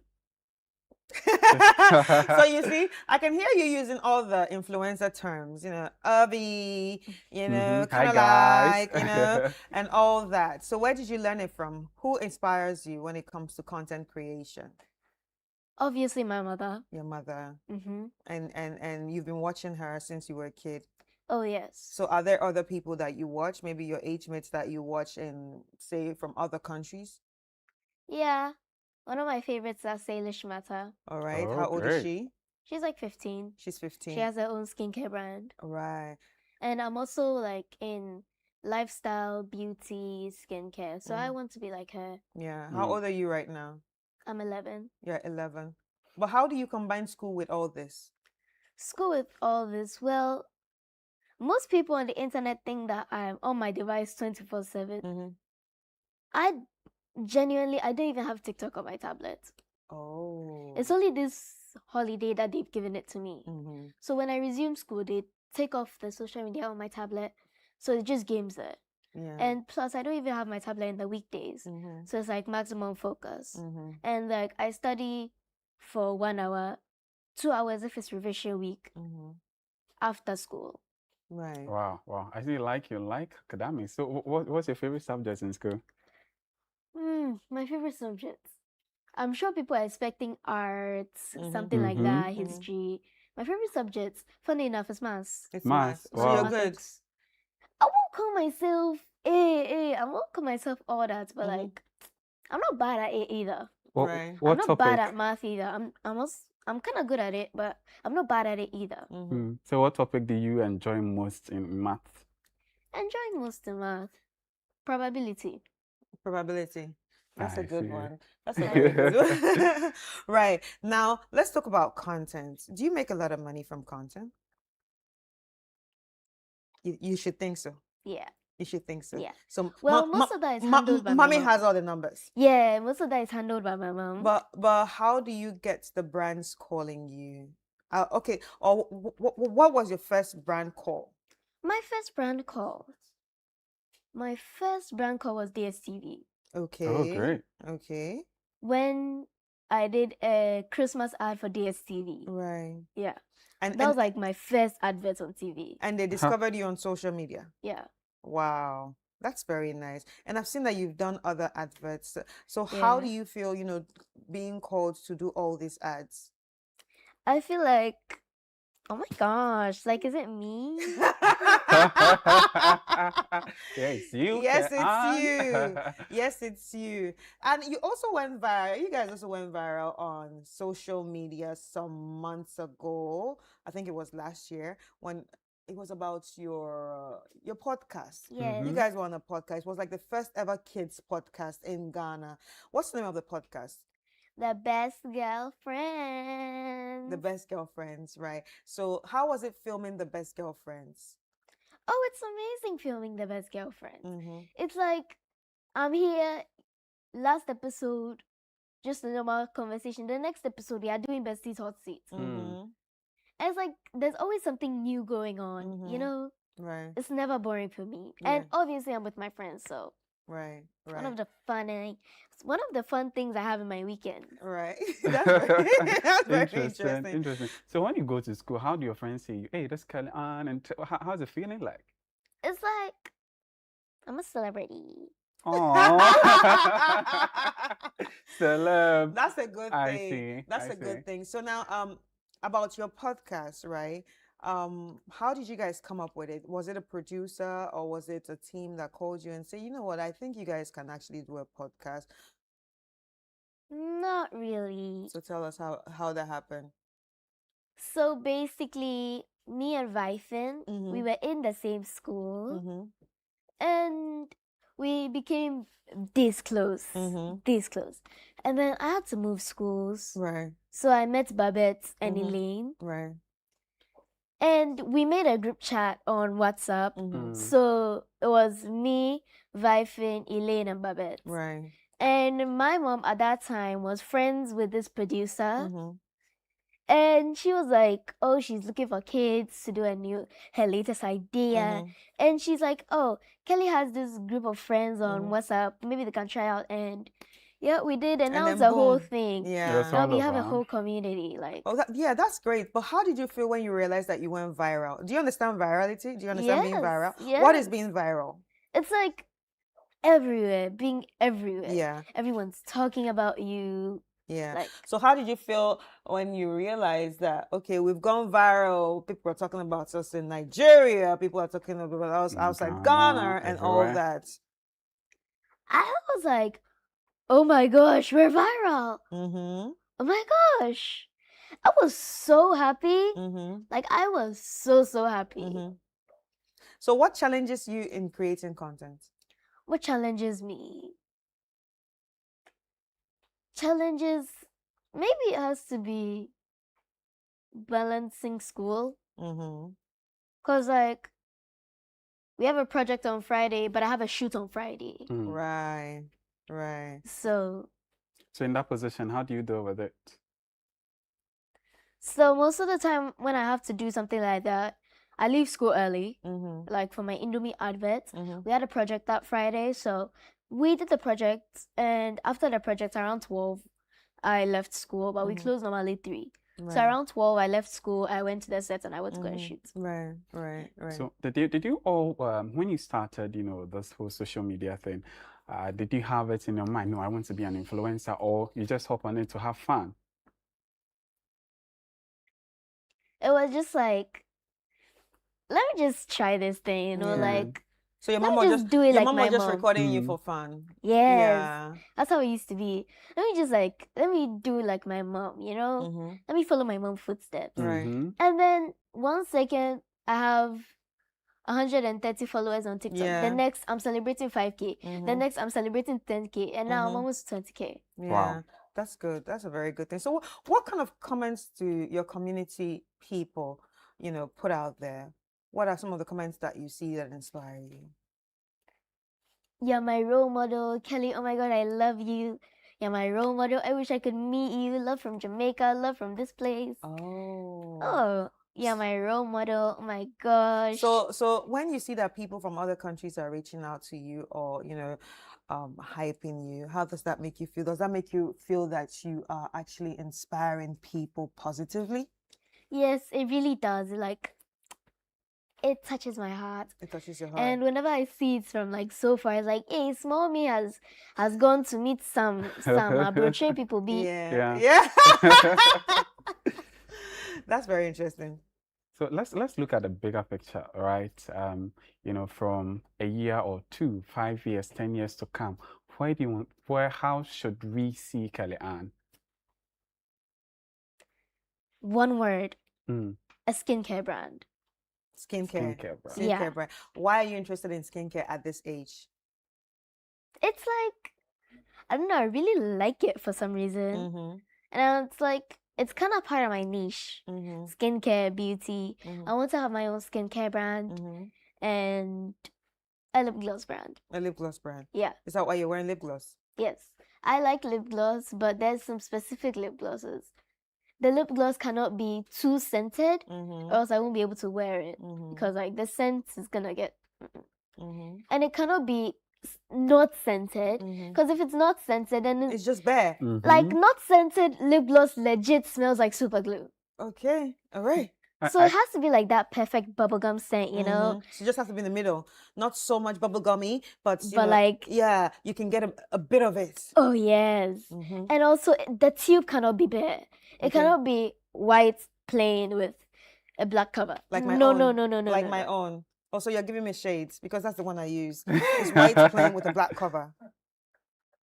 Okay, I get Well, it. I low-key prefer the ones with like so much design, glitter on it. Yeah. Those little things that you like, you can actually put, wear yeah. it. Yes, with the little charms on it. Yeah, that's more what I prefer. Is that what we should expect in some years from you? Yes. From your skincare brand? Yes. Wow. Great. Pink, great. purple, glitter. Pink, purple, glitter. And what would the care brand be called? Glow. I like that name. A glow.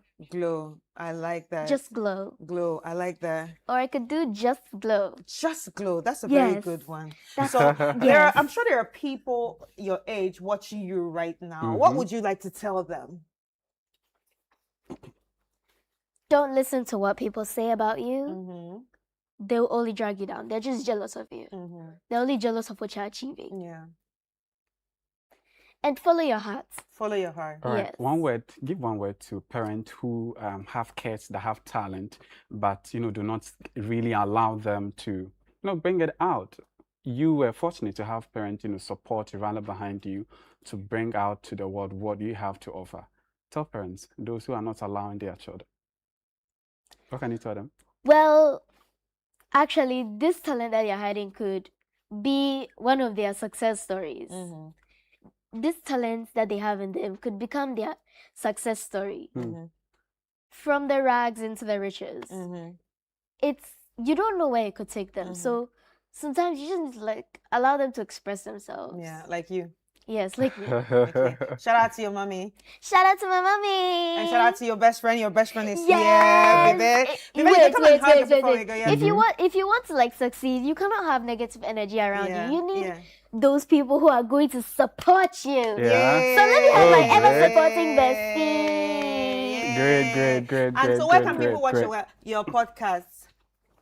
You said? Where can people watch your podcast? YouTube. YouTube. What's the name? Yes.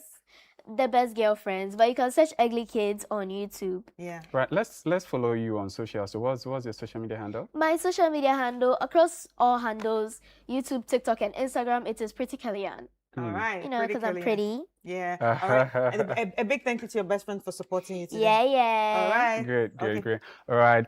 Pretty Kellyanne, it's been insightful having you on the show. You're confident, your intellect is so inspiring, and we're wishing you success, not only in academics, but also in the future that lies ahead for you. Thank you very much. And getting that lip gloss. And getting that lip gloss. Skincare brand. When it launches, you're going to be my first. Yes. Yes. All right. Thank you very much. Thank you so much. Kellyanne. It was an honor to be here. Thank you too. Right, wishing you all the best. Let's go. All right. This is still Breakfast Daily on Channel 1 Television, and we've been speaking to Pretty Kellyanne. She's a young influencer doing amazing on social media. And we're going for a quick break. When we come back, Chris starts with the basketball, young leading us for doing so much in the basketball discipline. When we come back, Chris, you have that interview. And don't go anywhere. You can stay with us on the show. This is Breakfast Daily on Channel 1 Television. We'll be right back.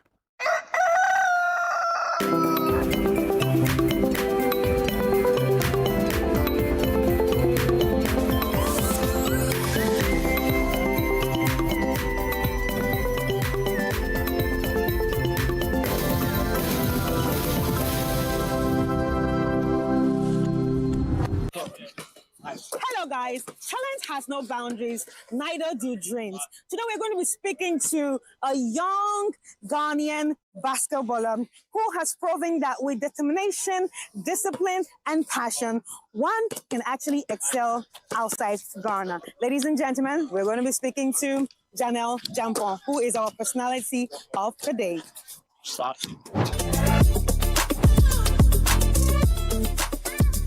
I'm good. You? How's everything? It's good. Yeah. Oh, tonight how are you practicing?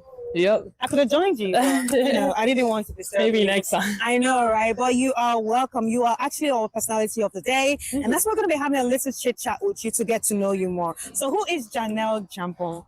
Okay, so Janelle Jampong is an 18-year-old girl from Ghana who started playing basketball at 11. At 11? Yes. And ever since then, I've been training with my coach, Coach Ima. And now I've gotten the opportunity to play in college, Trinity College in Connecticut. Right. Yeah, I also got the opportunity to go to high school in North Carolina.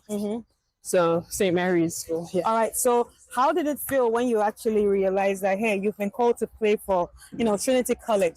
Because this is a dream that a lot of African kids want, but it just came to you. How did you feel about it? It felt great. I was really honored and grateful to have the opportunity because it is very rare, especially in this part of the country. So to be one of the first people to be able to play college in the US, it's a really big honor to me. Yeah. Right. Is there anybody that you look up to? Yes, Kobe Bryant. Oh, for a female, you look up to Kobe Bryant. Yes. That's interesting. That's actually very interesting. But in Ghana, is anybody you look up to? Let's say in sports generally. Okay. Well, I was gonna say my parents. Yeah.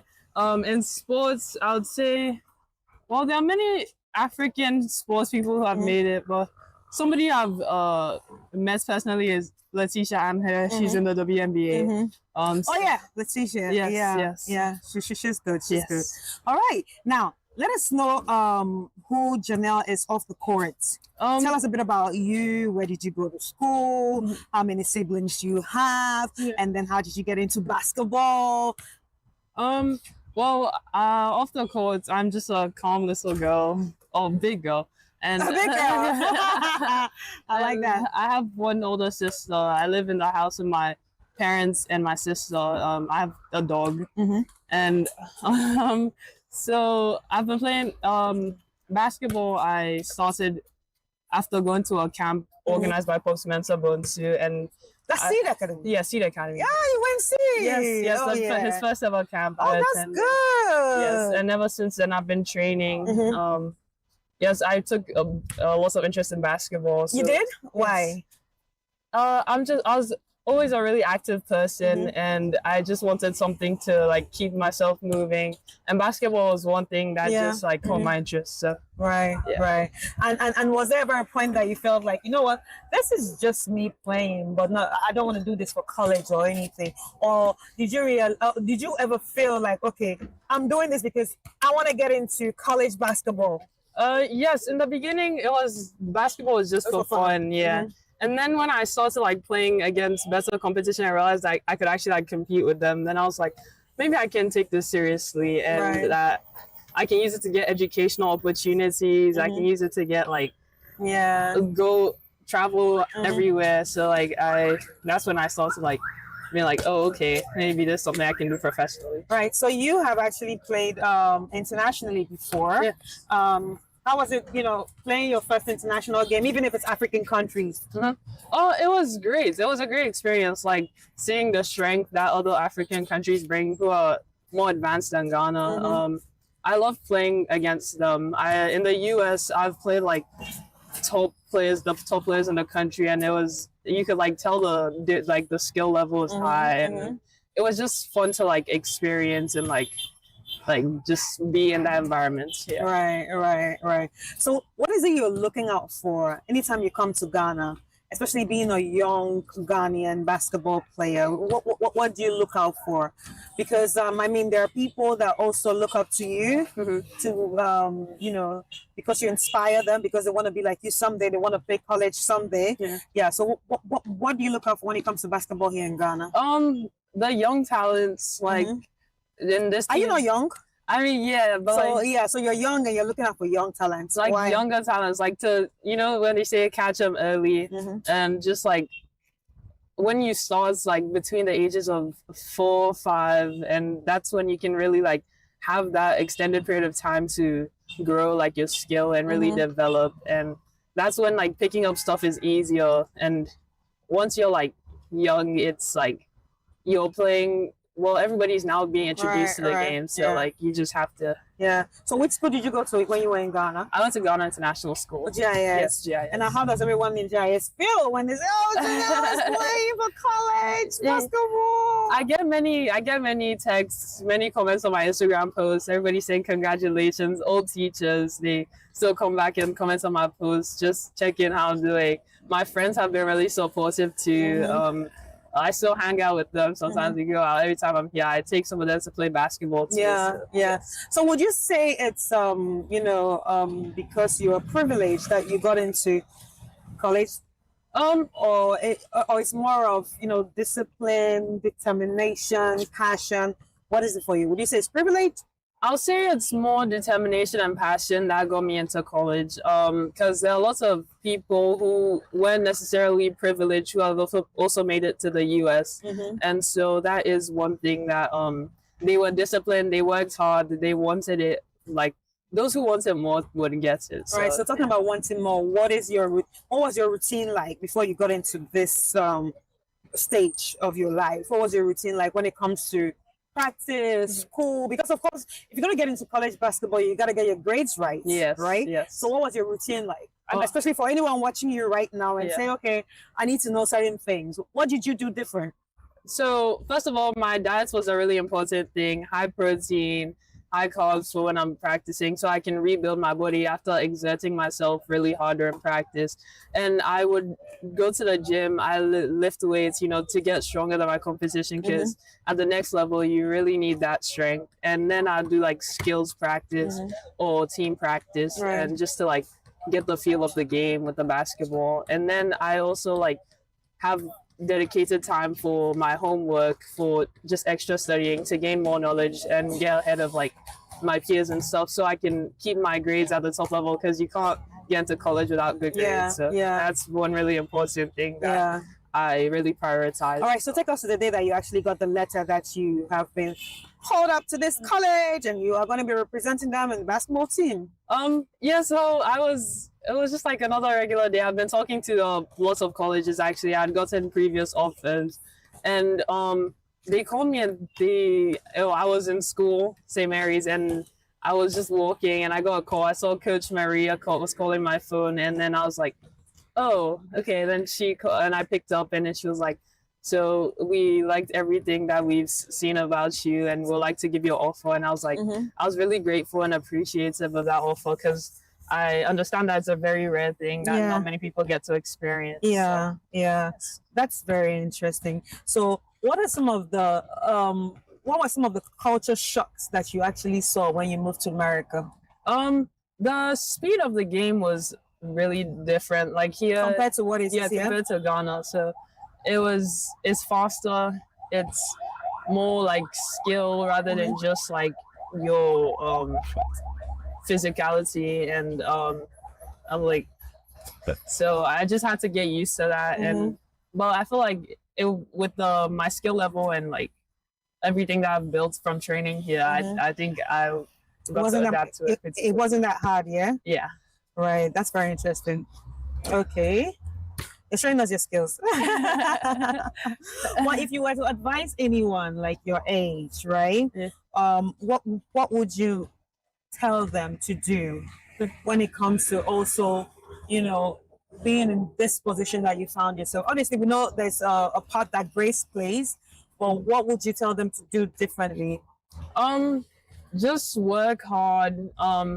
If you really see yourself taking it far, you have to do everything in your power to. You can't just leave it up to like chance and like maybe they'll find me. You have to like go out and get it. You have to go out and work. You have to like put in the time, the late nights. You have to like do the things that are uncomfortable. Right. And also, I really like to play the guitar. the guitar. Yeah. Oh, I wish the guitar was here. Me Can you too. sing? A little bit. So do you want to do something for us? Like, not yet. Not really. I mean, let's see what song I could sing. I'm putting you on the spot. All right. Okay. So just think about it. But let's continue this conversation. How does your siblings feel about? How do your siblings actually feel about you? I have one sister, an older sister. She's 20. We have a very good relationship. We're really close. We spend a lot of time together. We joke a lot, have a lot of inside jokes. Just like sometimes just go watch movies together, just be laughing at each other, and it's just like really a common. So is there any other thing that you would want to be while you're still pursuing this career? Yes, I want to go into either cybersecurity or robotics engineering. Yes. All right. So let me just try to also shoot. Oh, that was not bad. That was close. Teach me some new skills. I mean, it's been a long time that I've done this. Teach me something new. What am I supposed to know? Hey, that was close.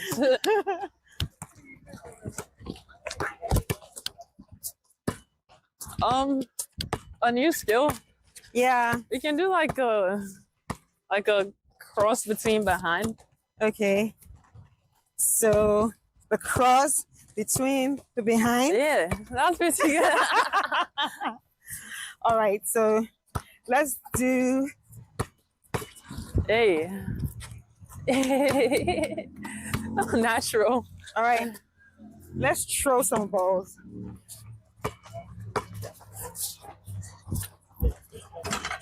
Oh, that was actually a really good shot. I know, but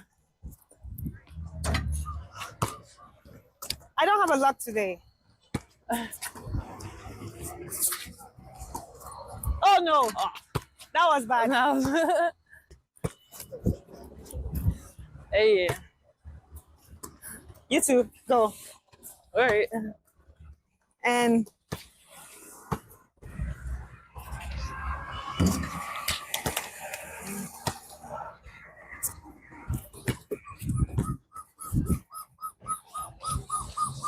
oh, and I'll just do a spin as well. Yeah. So if Janelle is not playing basketball, what is Janelle doing? I recently picked up crocheting. Oh, you crochet? Yes. How important is it to have other talents? Really important, because like when everything is just basketball, people tend to get tired of it. So just to like spend time with family too, that's one big thing that we love to have a lot of family time in our house. Just maybe eating together, going out together, and just having other things to do other than basketball. Right. So would you say that you've lost a bit of your Ghanaian-ness? No. Where are you from in Ghana? Well, my mom's from the central region and my dad's from the eastern region. So what's a tree? Mississippi Pond. Oh, you can still speak head tree. That's good. That's good. And why is it important for you to still stay tuned to your Ghanaian roots? I mean, this is where I'm from. I'm born and raised here. I don't think I'll ever lose my Ghanaian nature.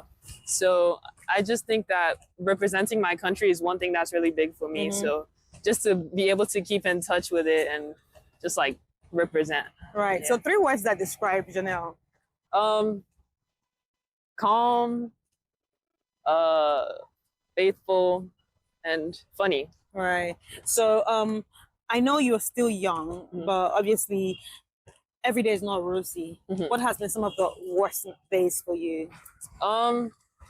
I would say sometimes I wake up and I actually don't want to play basketball, but just knowing that like God's plan is really what you have to follow, and knowing that this is how it's supposed to be, and it's not always going to be like all happy and jolly, but Right. sometimes you're going to face adversity and you have to keep going. So, talking about God's plan, do you believe in God? yes, I do. Jesus Christ. Jesus Christ. You go to church? Yes, I do. Oh, okay. You work in church? No, but when I go to Connecticut, I'm looking forward to it. I find a great church community everywhere I go. So why is it important for you to go to church? Well, everything in my life is centered around Christ. So he's really the reason I'm here in this position, because there are so many people who are more skillful than I am and better than I am, but not in the position I am and have the voice that I have to inspire and influence people. And I feel like it's just a gift that he's given me and something that he wants me to do. So everything I do, I just try to glorify God in it. And yeah, that's good. Thank you. Will we see you in the WNBA someday? God willing. I hope I'll be in the... You hope you will be in the WNBA someday, right? Yes. Okay, I hope to see you in the WNBA Thank you. someday, repping Ghana. And after that, I hope to also see you as a cybersecurity expert, right? Yeah, of course. Okay. All right, so Janelle, let's look into the camera. Final words to everybody watching you right now. What would you say to young girls who aspire to be like you? I'll say keep working hard, trust in God's plan, and just keep pushing. You're going to make it eventually. All right. So where can we follow you? I'm on Instagram, JAY6823. All right. And yes. Okay. Any plans for the future? What should we look out for Janelle? Just greatness. And I promise you, I'm going to put Ghana on the map. Everywhere I go, I'm going to represent and make my country proud. All right. Ladies and gentlemen, Janelle Jampong, who is a young basketballer from Ghana, and it's going to be joining the, whole college basketball in America, and we're excited about it for her. And also, we really, really, really loved, talking to you. Thank you. You are young but inspirational, and I hope a lot of young people also learn. And if you're a parent watching, this is to remind you that dreams actually do come true. Just guide the kids, help them, and nurture their talent. They definitely will be discovered. And ladies and gentlemen, we'll take a quick break, and when we come back, the show continues.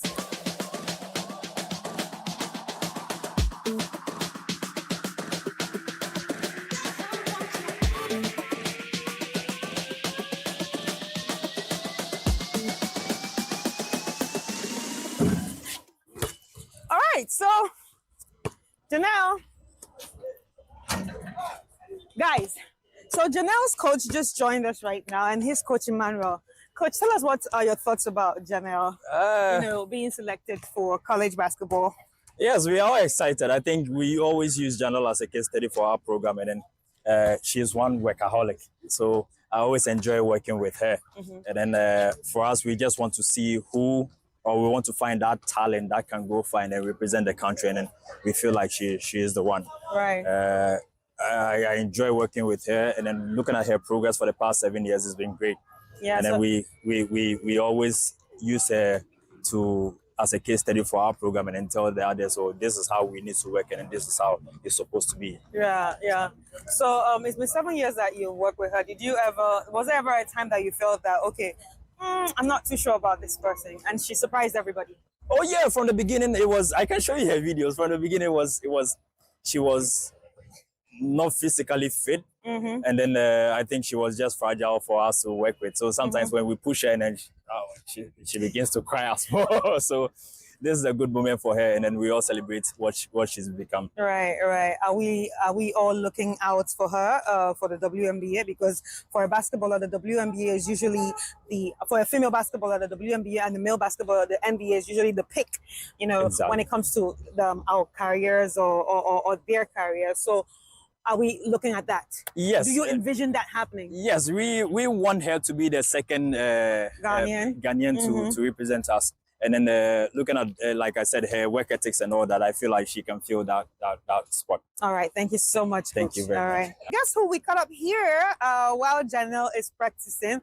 Janelle's mom. Ladies and gentlemen, Mrs. Jampong. How are you, Mrs. Jampong? I'm doing great. All right. So we came on the court to speak to Janelle because she is really, inspiring, especially for her age mates. And it's also nice to see African kids excel outside Africa, and that is one thing that Janelle is doing already. Now, at what point did you realize that, there's prospect in this game? As an African parent, let me say that again. As an African parent, it's all about the books for us. But at what point did you realize that, I think the sports, there's prospect in this? So I would start for myself. I would say that probably is the support that my parents gave to me. I couldn't have done any less. They were very, the not very typical Ghanaian parents. They, if I had to go do something not related to my books, they were there to support. Of course, they needed to know what it was about. So for me, yes, it's about the books, but it's about having a wholesome balance. Right. So yes, I realized very early, probably when she was in class 4. Right. Yeah, that she was very active. She was always climbing stuff. I don't have a boy, I have 2 girls. Right. So I'm like, okay, could this be the boy I do have? So I just thought that, okay, so probably this is something that we can support her through. So I used to stay longer, during after school. Yeah, because of practice. Because of practice. I realized that she's running from one spot to the other, but I didn't quite mind, because that's an outlet for kids that age to expel energy, So, and then I noticed that she was taking it further and further. And she was becoming quite good with it. Yeah. So she started off with soccer. Right. Yeah. Right. I wasn't particularly excited, but at that time they were young. So, and then she went on to play table tennis. I was very comfortable with table tennis. She won a few awards for the school. I was okay, this is getting somewhere. And then middle of it, I realized that she was running to join, the basketball team. I was like, okay, I don't know much about basketball. I didn't know much about basketball at that time, and I was like, okay, probably eventually she would stick to one. Let her explore. Actually, it's very important to explore. Yes, very, very important. And by senior school, I realized that, okay, basketball is where her focus is. Right. So when I heard about Mensah Bonsu, an ex-NBA player, organizing a camp, I'm like, okay, this is an opportunity to find out if indeed she has prospect. Yeah, exactly. She's interested in that. And it was very difficult to determine at that point, but subsequently I engaged a coach, and that's where the story began, and the story is still unfolding. Wow. So how did you feel when you realized she, got like a call-up letter from Trinity College, and, it's being all about basketball and of course the books, but, basketball being the main anchor to push her? It's always a joy for every parent to know that whatever level your child is going to, be it academics, be it sports, she's getting recognition for it, and then she's taking it to the highest possible level that she can. So when Trinity came along, among other schools that gave her offers, we just thought that this would be a good fit for her, because Janelle is not one to just, play with one sport and then that's it. Nah, she does athletics. Yeah. She does all the, so for her, Trinity was something that we spoke about, and she agreed that, she can get to play her guitar when she wants to, instead of going strictly D1 at this level, she just has to enjoy her college experience. And using basketball as a platform to pay for her college has been awesome. Wow. I mean, it's any parent's dream. And although there are instances where, you're like, oh my God, they, it's very, how do you call it? It's very boisterous on the court. It's physical, getting physical. Yeah. You're worried, oh my God, because she used to be quite skinny. Right. She used to be quite skinny, but she's worked on her body. And that's what I admire about Janelle. When she sets up her mind to do something, she'll do it. She's dedicated. All right. So to parents watching you right now and are contemplating, should we just be focused on the book, or should we be focused on both the books and the talents? What will be your, go-to advice to each and every one of them? I'm sure that from what most parents have realized now, parents that were stopping their kids from playing football or soccer, they've realized that, what my child may have had, some skill, but I just didn't develop it because I wanted just the child to focus on books. Yeah. This is where you have to support the child to have a good balance. It's important for the academics to be tops, and in actual fact, sports gives some kind of discipline, it brings some kind of discipline to your academics. So that you have little time, to study, so you make the most of it. Right. And then you know how to manage your time as well. So it brings along so many different kinds of skills, and along the way you realize that it's beneficial. Yeah. So to parents, I would say, do not discard or do not push aside desires of your child to pursue a certain sport. Identify what sport it is, and then support as much as you can. Just support the child, not to the neglect of the books, Right. but in all fields. All right, Mrs. Jampon, it was really nice talking to you. So, ladies and gentlemen, we've spoken to Mrs. Jampon, we've spoken to the coach, and of course, we've spoken to Janelle Jampon herself. And I hope that you are inspired. This is Personality of the Day, and our personality of the day is Janelle Jampon. Let's take a quick break, and we will be right back.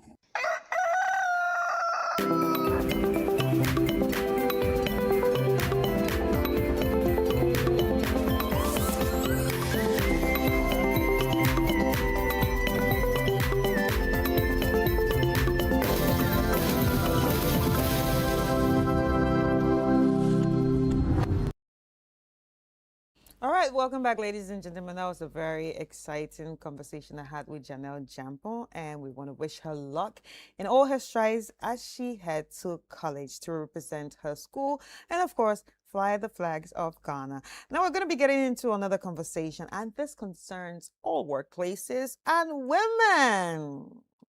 We're going to be looking at reproductive, healthcare of women, but this time we're focusing on breastfeeding because it's breastfeeding week, and it's important we have a conversation around it. We're going to be looking at breastfeeding for a sustainable start in life and how it strengthens and strengthening what works, basically. Now, in studio with us, we have Adajewa Otu. Adajewa Otu is an advisor for Gender-Friendly Workplaces Initiative. And Naomi Bafo-Jewu is also a senior researcher at Confidence. You are all welcome. Thank you. Ladies. Now we're going to be having this conversation because we're all women and we understand what breastfeeding is and how important it is. And I like the fact that off camera you told me breastfeeding is also part of women's reproductive health. So it's a great conversation we're going to be delving into. First of all, why is it important for us to be aware via the breastfeeding week? Great. So, when a woman delivers, right, she's given, in the formal sector, she's given 3 months maternity leave. And after 3 months, she has to come back to work, right? When the woman returns to work, it doesn't mean the child has stopped breastfeeding, yeah. Right. And the WHO recommends that the child needs 6 months exclusive breastfeeding and complementary with other feeding to up to 2 years. So that means that within this period, the nursing mother is back to work, but the child has to be fed. So it's important. This is a reality, the reality of a lot of working nursing mothers. So it's important we bring this campaign to the workplace to let the workplace know that when the mother comes back to work, within the 4 to 2 years, the mother is still breastfeeding. Yeah. So how do we make the workplace responsive or supportive to the nursing mother? Yeah. And you ask, is this really important? Why is this important? This is important because it's beneficial to everyone, to the child, to the nursing mother, to the employer, and to the nation as a whole. To the child, breastfeeding helps to prevent a lot of infections and other diseases. to the mother, it also helps to prevent diseases, some Yeah, cancers, and even type 2 diabetes, and actually helps the mother to recover well from delivery or postpartum. Yeah. For the employer, making your workplace supportive to the nursing mother actually helps preserve your investment you have made in that staff. Imagine you have made 5 years of investment in the staff, and you within 3 months after the staff returning to work, productivity goes down because the mother has to be rushing to go home to feed, or the mother is in pain because she's full, or she can't concentrate because she's thinking about how do I get milk and all that. So making your your workplace response supportive to breastfeeding actually helps in retention, helps in your own investment, and helps your staff to be very productive, which helps your bottom line. Then to the country, I think in 2022, a program, Alive and Thrive, estimated that inadequate breastfeeding in Ghana cost the country about $9.5 million, treating preventable diseases in children and in the mother, diseases that could have been prevented if breastfeeding was adequate, What are right? some of the diseases? So like diarrhea, like simple infections, right? So they estimated that if breastfeeding was adequate, we could have saved this amount of money. Then put that aside from the health sector, put that aside. Women form a significant component of the employed population in Ghana. The Ghana Statistical Service in 2022, again, that's their most recent data we have, estimated in their last quarter that about 53% of the employed population in Ghana were women. And the interesting thing is that within that same period, right, about 60,000 to 160,000 within that year of 2022, women were out of employment because of either pregnancy or delivery. So they were either pregnant or they were on maternity leave or something associated with the two. So this shows a significant number of the population in the workforce. This means income for households, right? So supporting women to return back to work and work well means you are supporting household incomes. Income means government gets taxed. Income means children get taken out well for. Income means there's food at home. Income means tax for the government also. So it's beneficial to everyone. Supporting women to return to work by making the workplace breastfeeding friendly. friendly is good for everyone, from the child to the country. But now, what are Ghanaian employees really doing? Okay.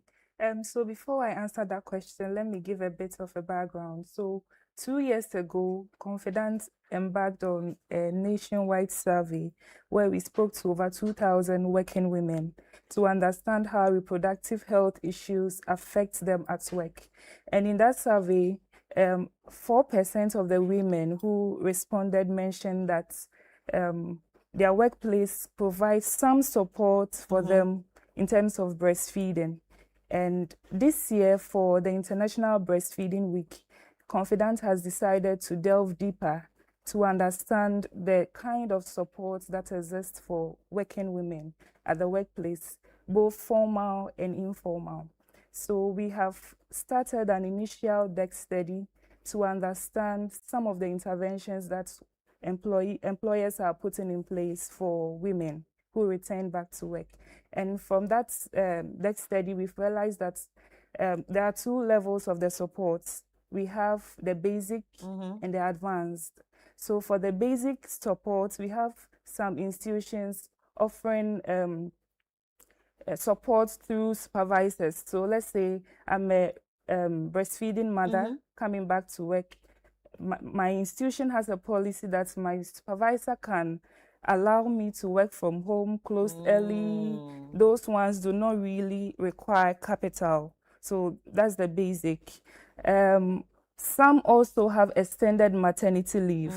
Yes. And then the other level, which is the capital intensive, the advanced form, some institutions have on-site nursery. Yeah, the So on-site you, crashes. yes, Yeah. so you can bring your child in with a Mhm. nanny. Then from time to time, you can go take care of your baby. It's actually because really cute. Yes. I love it. It's colorful. It's pretty. You can sit and relax and play with the baby later on. Yes. Yeah. So that is the advanced form. Then some institutions also have lactation room. So that is not really a big room with the fancy toys and all that for your baby and your nanny. But here is a small room with a comfortable chair, maybe a Veronica bucket to wash your hand, express your breast milk, where there is enough resources, maybe a small tabletop fridge to keep your breast milk in yeah. until you are ready to go home. yeah. Because we all know when you are full, You need to express, actually. yes, otherwise you may not be able to even work. And we all know that maternity leave, the standard is 3 months. And after 3 months, the mother is still producing very large quantity of breast milk, and you can't go the whole day without expressing. So the two levels again, the basic ones that do not really require capital, and then the advanced one where institutions invest deeply in ensuring that women are catered for when they return back from maternity leave. Wow. So which organizations in Ghana are already supporting, breastfeeding at work, and what are they doing? But you've mentioned some of what the,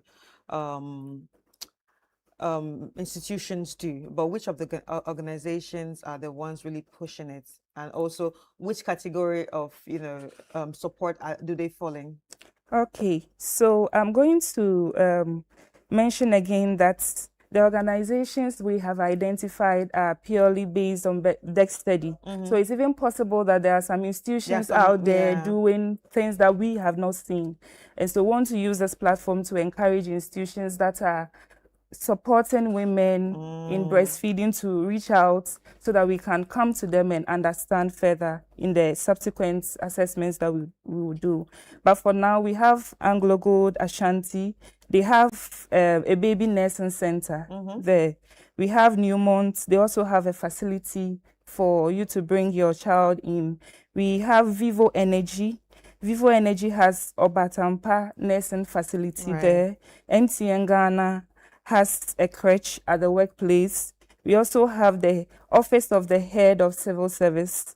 That's a public institution, but it's also supporting women.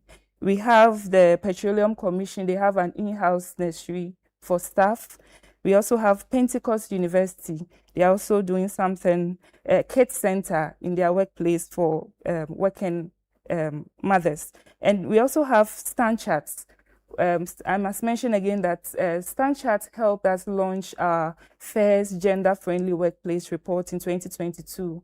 So they are an organization that is doing a lot in terms of supporting women at their workplace. They have a very extensive maternity leave. They have 20 weeks maternity leave for women. Yes. And then we have the GRASAC, Graduate Students Association of the University of Cape Coast. For them, they have extended it to even the students.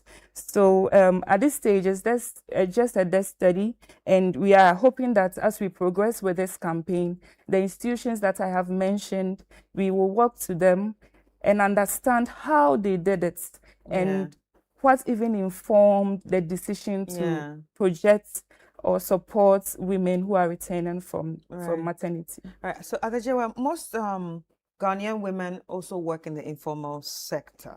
Now, she's talked about the formal sector, but the informal sector too, how do you think they can actually get support when it comes to breastfeeding, especially for a market trader, a salon owner, the woman in the container selling? Yeah. That's a very important point you've raised there, because a significant proportion of Ghanaian women work in the informal sector, so it's very important that we think about them. And the issue about the informal sector is that they are not covered by the statutory protections the formal sector has from the labor policy. So if you work in the formal sector, like you work here, when you deliver, you are given 3 months. But those in the informal sector. They don't have that. So most of them end up rushing back to work. Yeah, because if you leave the place you are selling, someone will come there. Or if you don't work today, you don't get paid. So when instead of staying home for 3 months, sometimes they have to come early.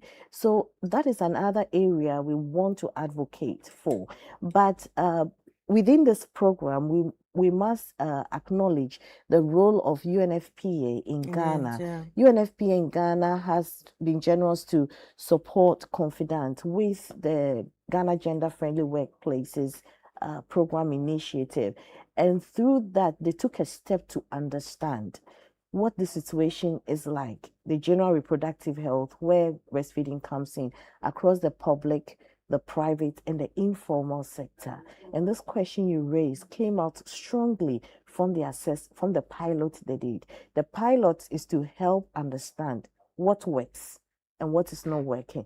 And what you have mentioned was one of the key things that was that came out from the pilot. But the interesting thing too is that we saw some informal service providers going a step to address this situation. Some salons give up to 1 year of maternity leave, but the issue is how do they finance this, right? They allow the women to go make sure that the child is weaned before they come back. Some allow the women to bring the child into the work. You actually but see then them. it comes with problems, like you are working and then the baby is pulling somebody or the baby is crying, the mother has to go. Sometimes we have to support them. Sometimes you have experienced that, I guess. So those are the realities in the informal sector. So we actually have to celebrate them, right? We have to celebrate, I think First Choice has a good package.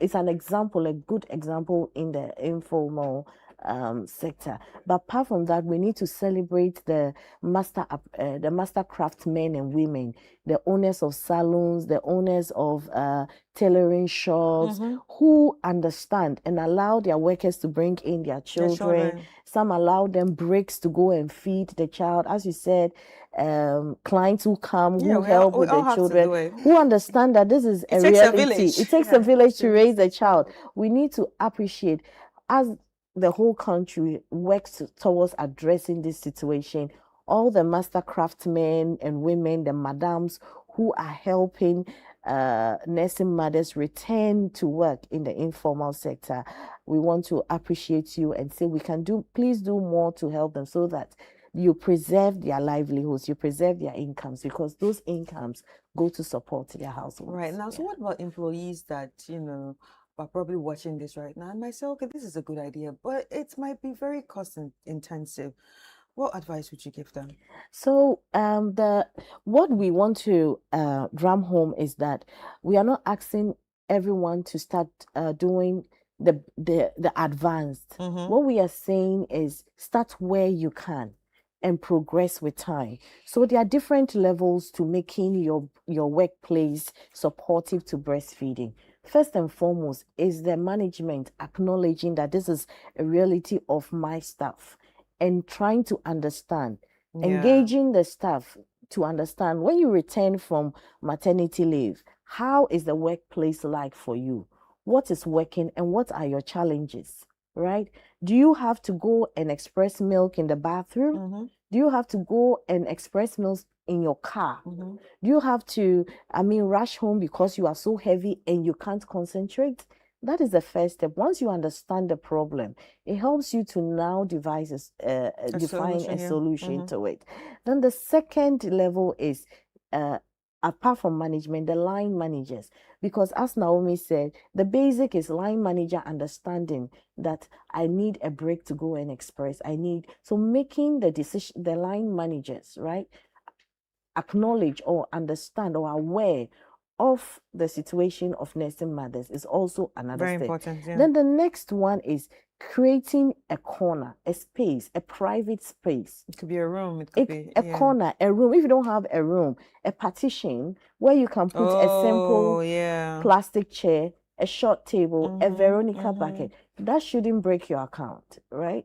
So that the nursing mother will have a private space to express milk, and to, if you don't have a fridge, can bring ice in Yeah, a small in an box ice bucket, yeah. and then put it in. But if you are generous enough or you have electricity and you can provide a tabletop fridge, that will also be helpful for your nursing mothers.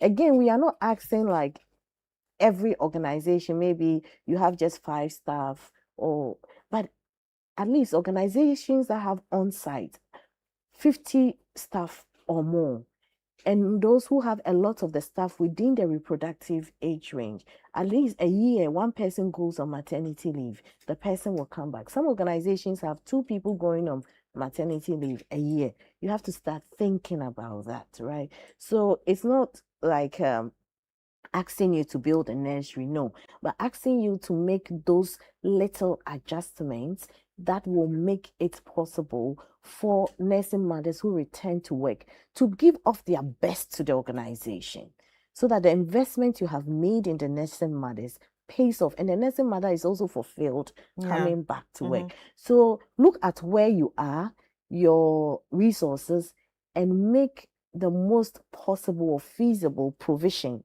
to the nursing mother. Some organizations will say, okay, your work doesn't need you to be on site every day. You can actually work from home. Flexible work arrangements so that you can either come in early, close late, or work from home. So this is what we are pushing, creating the awareness, right? Right. All right. So UNFPA was actually mentioned in this conversation. So, and obviously from what you said, UNFPA supports the work, but what does the United Nations agency actually bring into the conversation of Ghanaian workplaces? Okay, so they help us mobilize the stakeholders. And as we mentioned earlier, for the institutional assessments that we had earlier this year, where we piloted a gender-friendly workplace assessment in private, public, and informal sector. The UNFPA came on board as partners to help us conduct the research in a way that is at the international standard, following all the standard research protocols.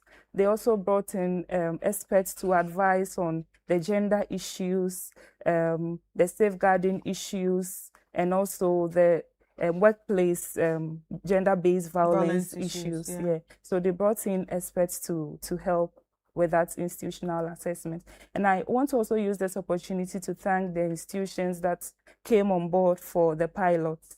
StanChat opened their doors for us to run them through questions to help them understand how their institution is supporting both genders, male and female. We also want to thank Ghana Immigration Service for also opening their doors for us to run them through the institutional assessments to know how their organization is gender friendly. And then the informal sector, we worked with Ghana Beauticians and Hairdressers Association. Yes, and it helped us understand how the informal sector works. And now we know that if we want to work with the informal sector, push gender-friendly workplaces or push breastfeeding at the workplace, the best people to run with will be the organizations, the associations, because they are able to drive the change that is needed. Yeah.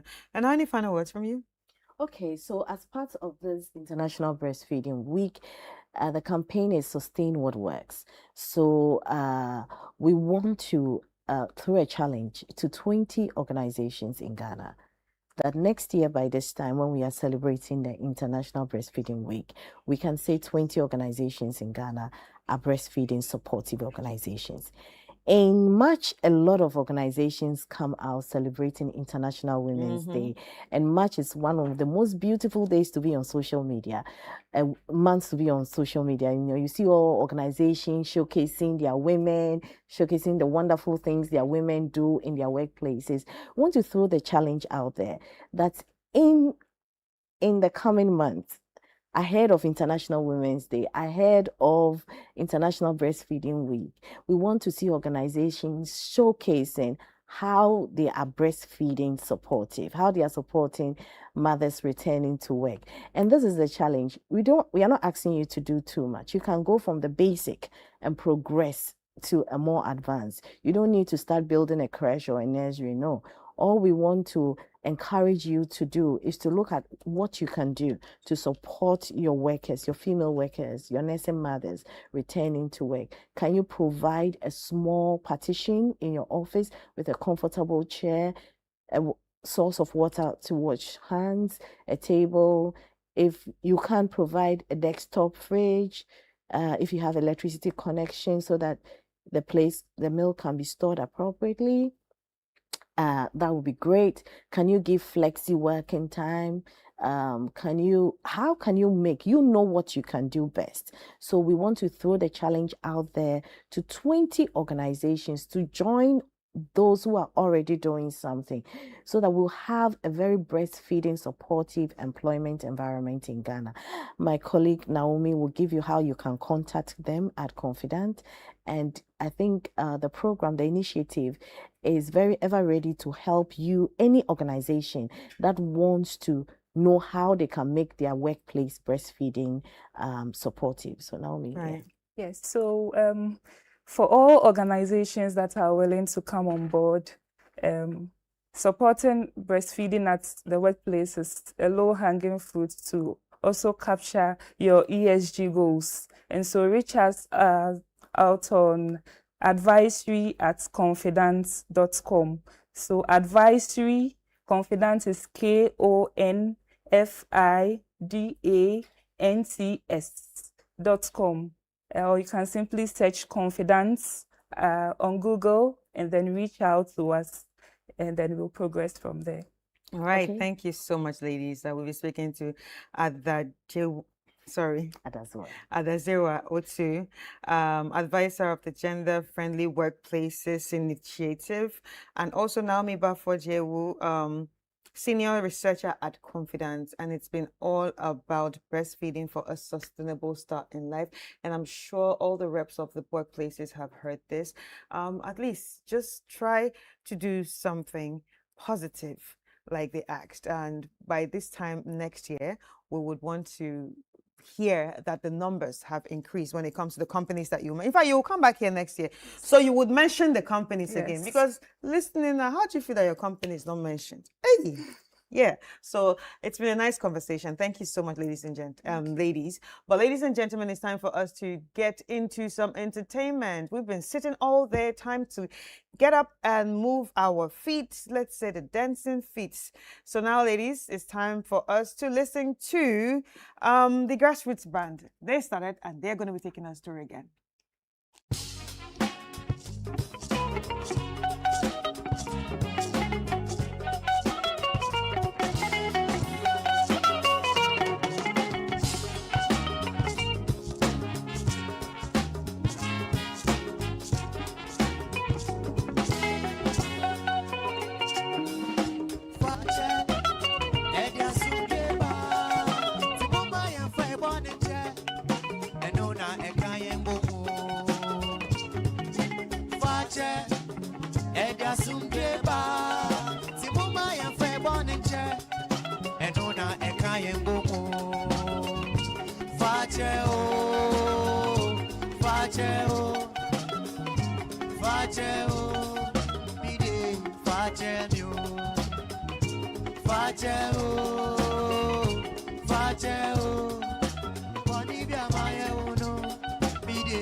Fache, Edia Sundreba, Simuma and Fairborn and Che, and Ona Asundrewomo.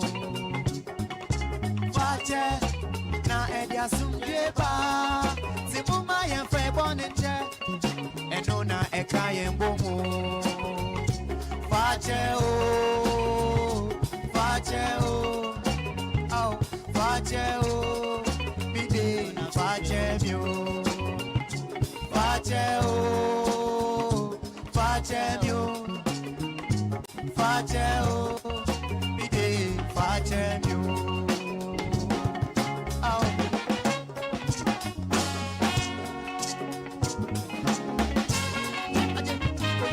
Oja.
Yes. Binsubio. Also on our upcoming album, Water.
Ebusia hu trenti, makopie obi manso. Ni abedi, eni bia medampo. Enwa ye ni amame, na so ni nyine mu no. Besi me bosa, meye jumade. Na se mi nyesika, me de kwoshe me busia.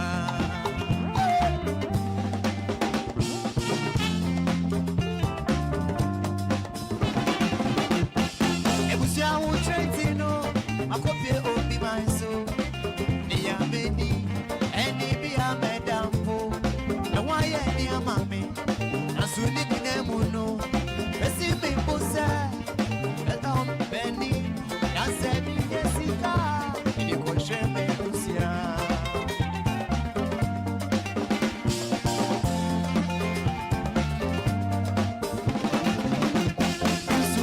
Bisubio Opportunity Bisubio Essa comechi Bisubio Opportunity Bisubio Essa comechi Bisubio Opportunity Bisubio Essa comechi Bisubio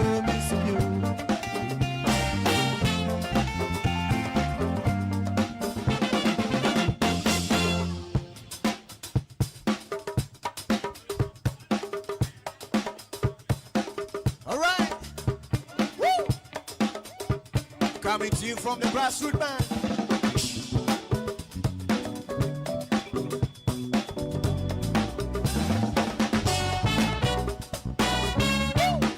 Beware of dogs, yeah. Beware of dogs. Beware of dogs. Beware of dogs.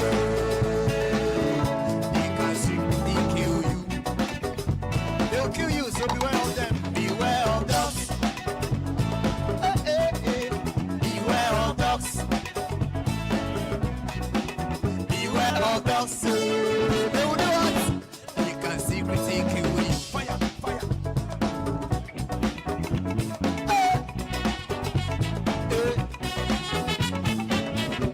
Yes, beware of dogs.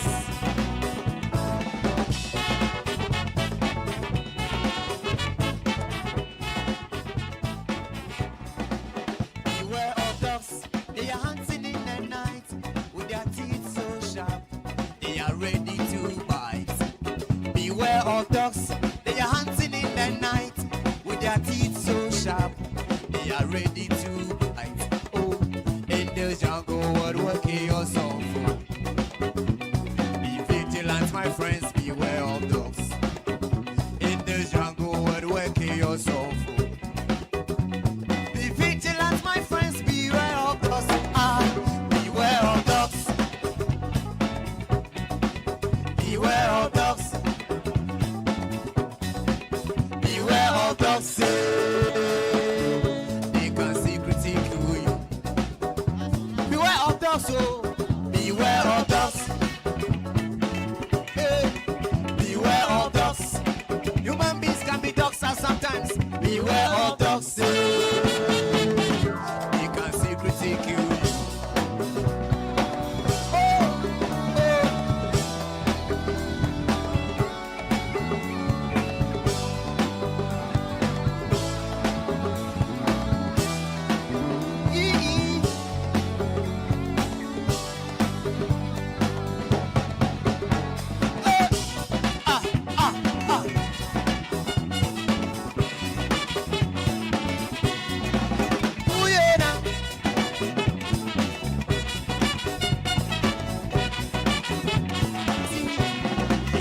Of the wild, where danger lies.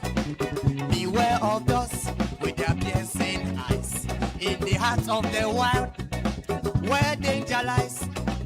Beware of those with their piercing eyes. They are lurking in the shadows, ready to pounce. They are foes through the night. They are very violent. They are lurking in the shadows, ready to pounce. They are foes through the night. They are ready violent. Hey, beware of dogs. Human beings can be dogs sometimes. Beware of dogs. dogs say they can secretly do you. We're telling you, beware of dogs. Beware of dogs. Beware of dogs say they can secretly do you. Beware of dogs, my brother. Beware of dogs, sister, baby. Beware of dogs, Uncle Sonny. Beware of dogs, Odialo. Beware of dogs, baby. Beware of dogs, my sister. Beware of dogs. Woo! That's right. Happy yourself. Yes, another song on our upcoming album. Happy yourself, everybody. Thank God it's Friday. Woo!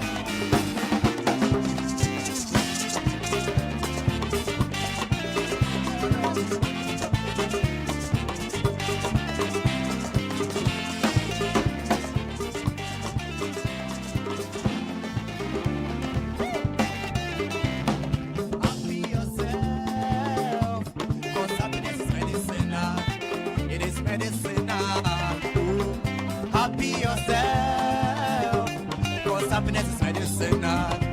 It is medicinal. Hey, babe, what's on the way?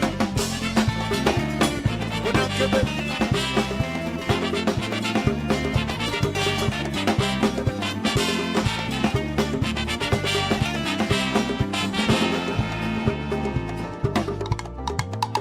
Happy yourself, cause happiness is medicinal.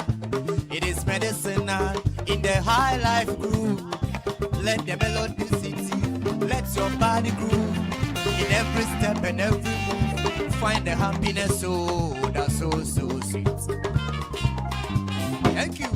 In the morning, when I see the sunrise, realities of this world, crashes the hardest of life, crashes down on my shoulders. Oh, it keeps me thinking, how else can be for the betterment of my family. Oh, it's not easy. After all is said and done, lift your spirit high and a joyful heart and a dancing soul and a high life. Take control, baby.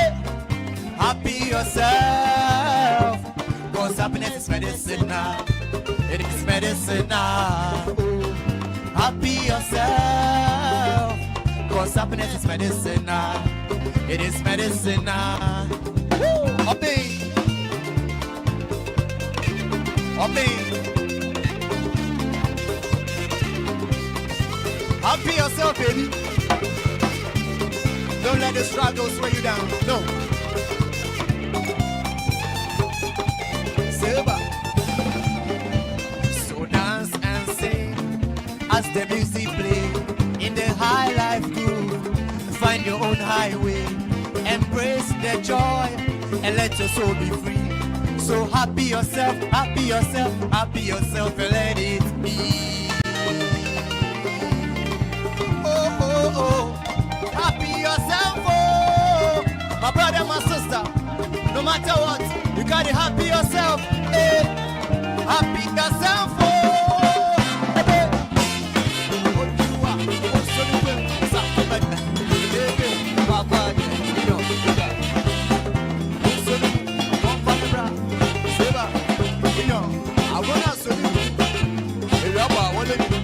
So happy yourself, happy yourself, happy yourself, let it be. Happy yourself, happy yourself. Then you say, let it be. Happy yourself, happy yourself, happy yourself, let it be. Happy yourself, happy yourself, happy yourself, let it be. Happy yourself, happy yourself, happy yourself, let it be. Happy yourself, happy yourself, let it be. Happy yourself, happy yourself, happy yourself, let it be. Happy yourself.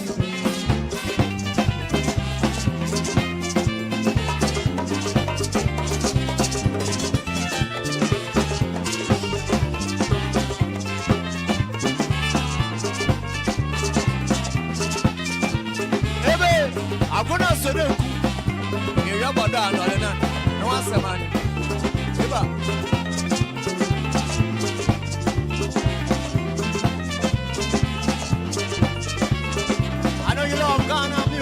High life music.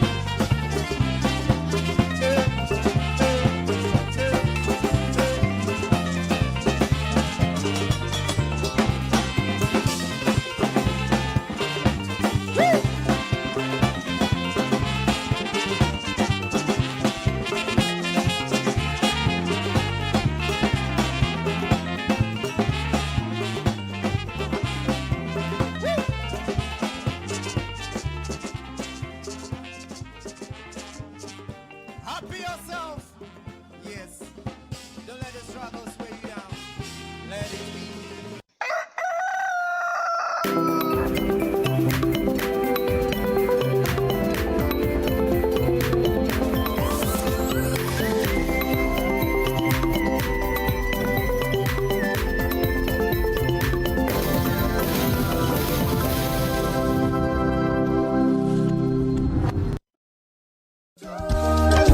Looking for everything made in Ghana, all in one place? Then get ready. The This is Ghana Exhibition 2026 is here. A bold celebration of Ghanaian creativity, innovation, and excellence. From rich traditional crafts to modern cutting-edge solutions, experience the very best of Ghanaian products and services. Explore excellence across key sectors, including automobile, agriculture, education, health, hospitality, fashion, technology, food and beverages, creative arts, beauty, retail, and more. This is the biggest Made in Ghana fair, bringing together SMEs, startups, manufacturers, local creators, indigenous corporate bodies, entrepreneurs, and innovative businesses all under one roof. Discover brands redefining quality, connect with industry leaders and innovators, experience the energy of Ghanaian enterprise and creativity. The date is 29th and 30th of August 2026. The time is 10 a.m. to 5 p.m. daily. Venue, the A4 Sutherland's Children's Park. Call 0205 973 973 or 0558 973 973 to register. Come explore, come connect, come be inspired. Discover the brands redefining Made in Ghana and experience the future of Ghanaian excellence.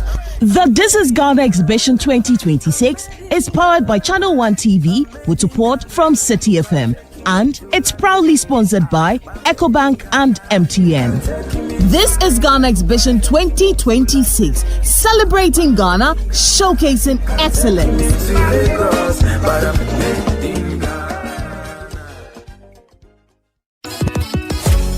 The entries are in and the marking has officially begun.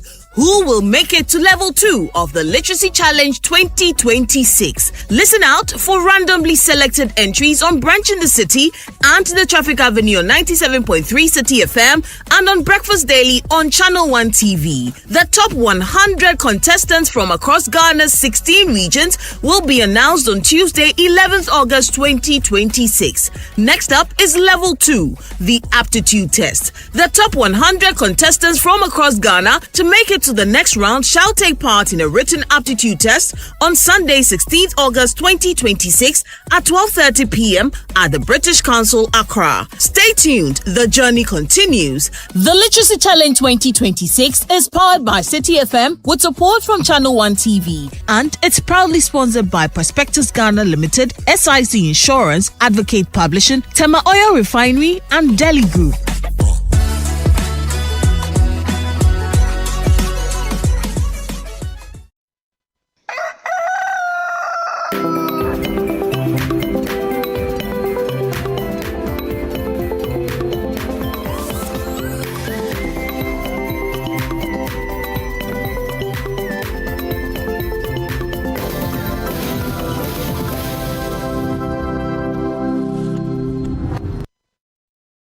Hello, welcome back. Thank you very much for staying with us. This is Breakfast Daily on Channel One Television.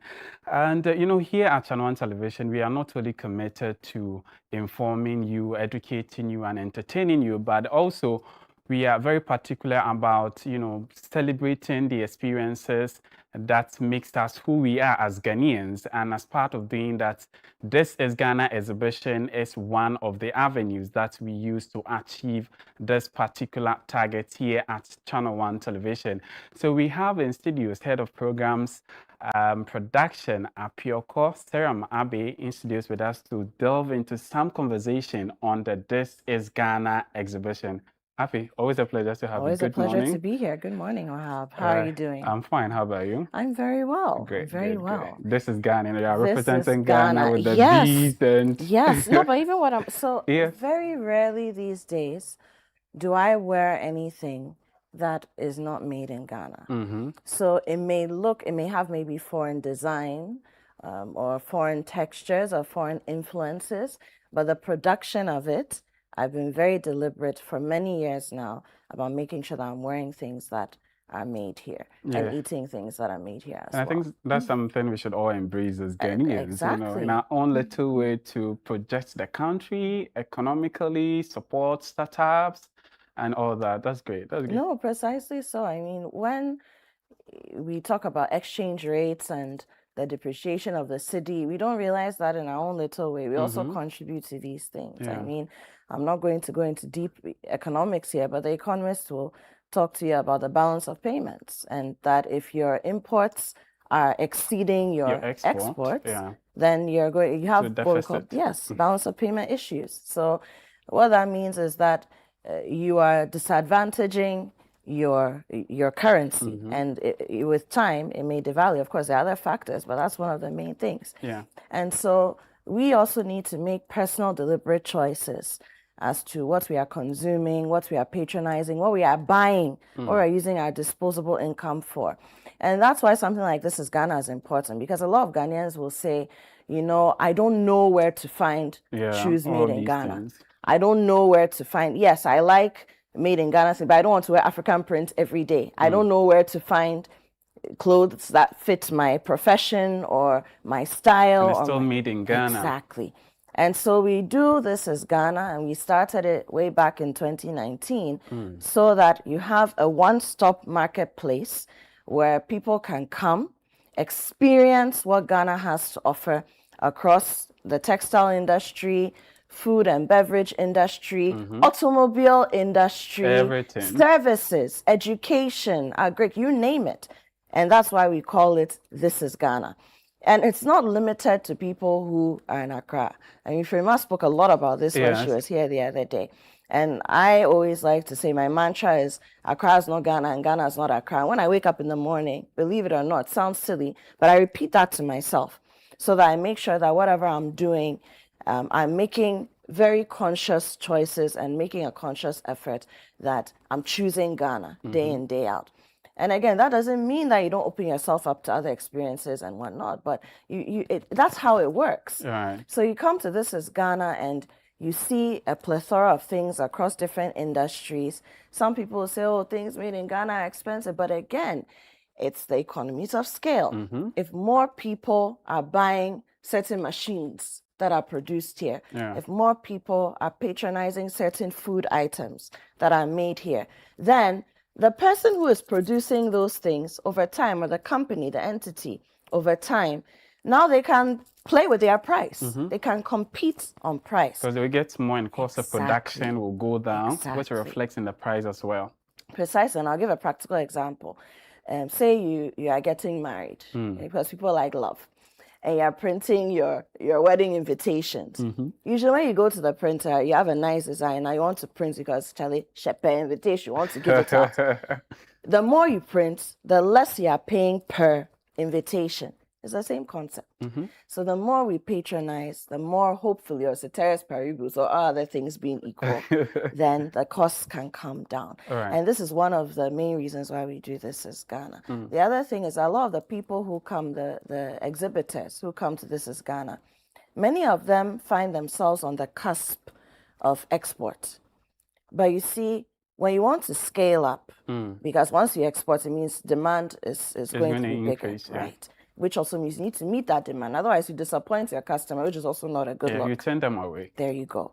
So many of these people are on the cusp of export or of scaling up their operations, but they need to market. And marketing budgets, many companies will tell you that, believe it or not, beyond your cost, one of your production costs, one of your biggest cost centers will be your marketing budget. Because you want to reach your target audience, your target market, let them know what it is you have to offer. And so this is Ghana at a very moderate or fairly moderate rate, allows you to exhibit your goods and your services. We have foot traffic over the 2 days of 30 to 40,000 people. I think even last year we were hitting 60, if I'm not mistaken, over 2 days coming through. Now, when they come, all these people are seeing you without you buying spot ads on a normal day or investing in a social media campaign, which you should be doing. But what I'm saying is that people who you probably wouldn't have seen or reached will be there.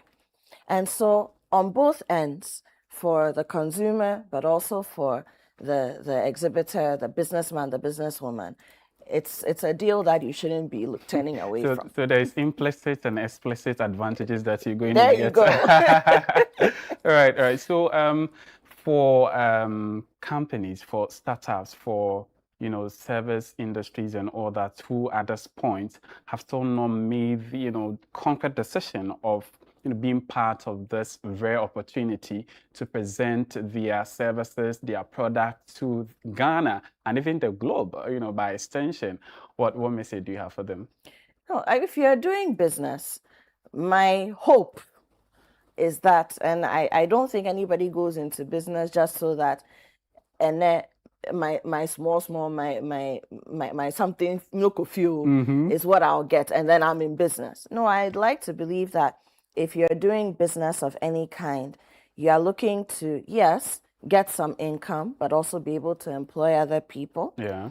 You're also looking to be able to solve a problem, because businessmen and women entrepreneurs will tell you that you are successful when you are attacking a pain point. Yeah. That's the business language. A pain point of your potential consumer or your target market, right? Of course, because they need to get satisfaction. There we go. So I would like to believe that anybody who is in business and who is producing some kind of product, be it a tangible product or has a service to offer in Ghana, would not pass up on an opportunity like this. So we're saying that last weekend in August, come through for this 2-day fair.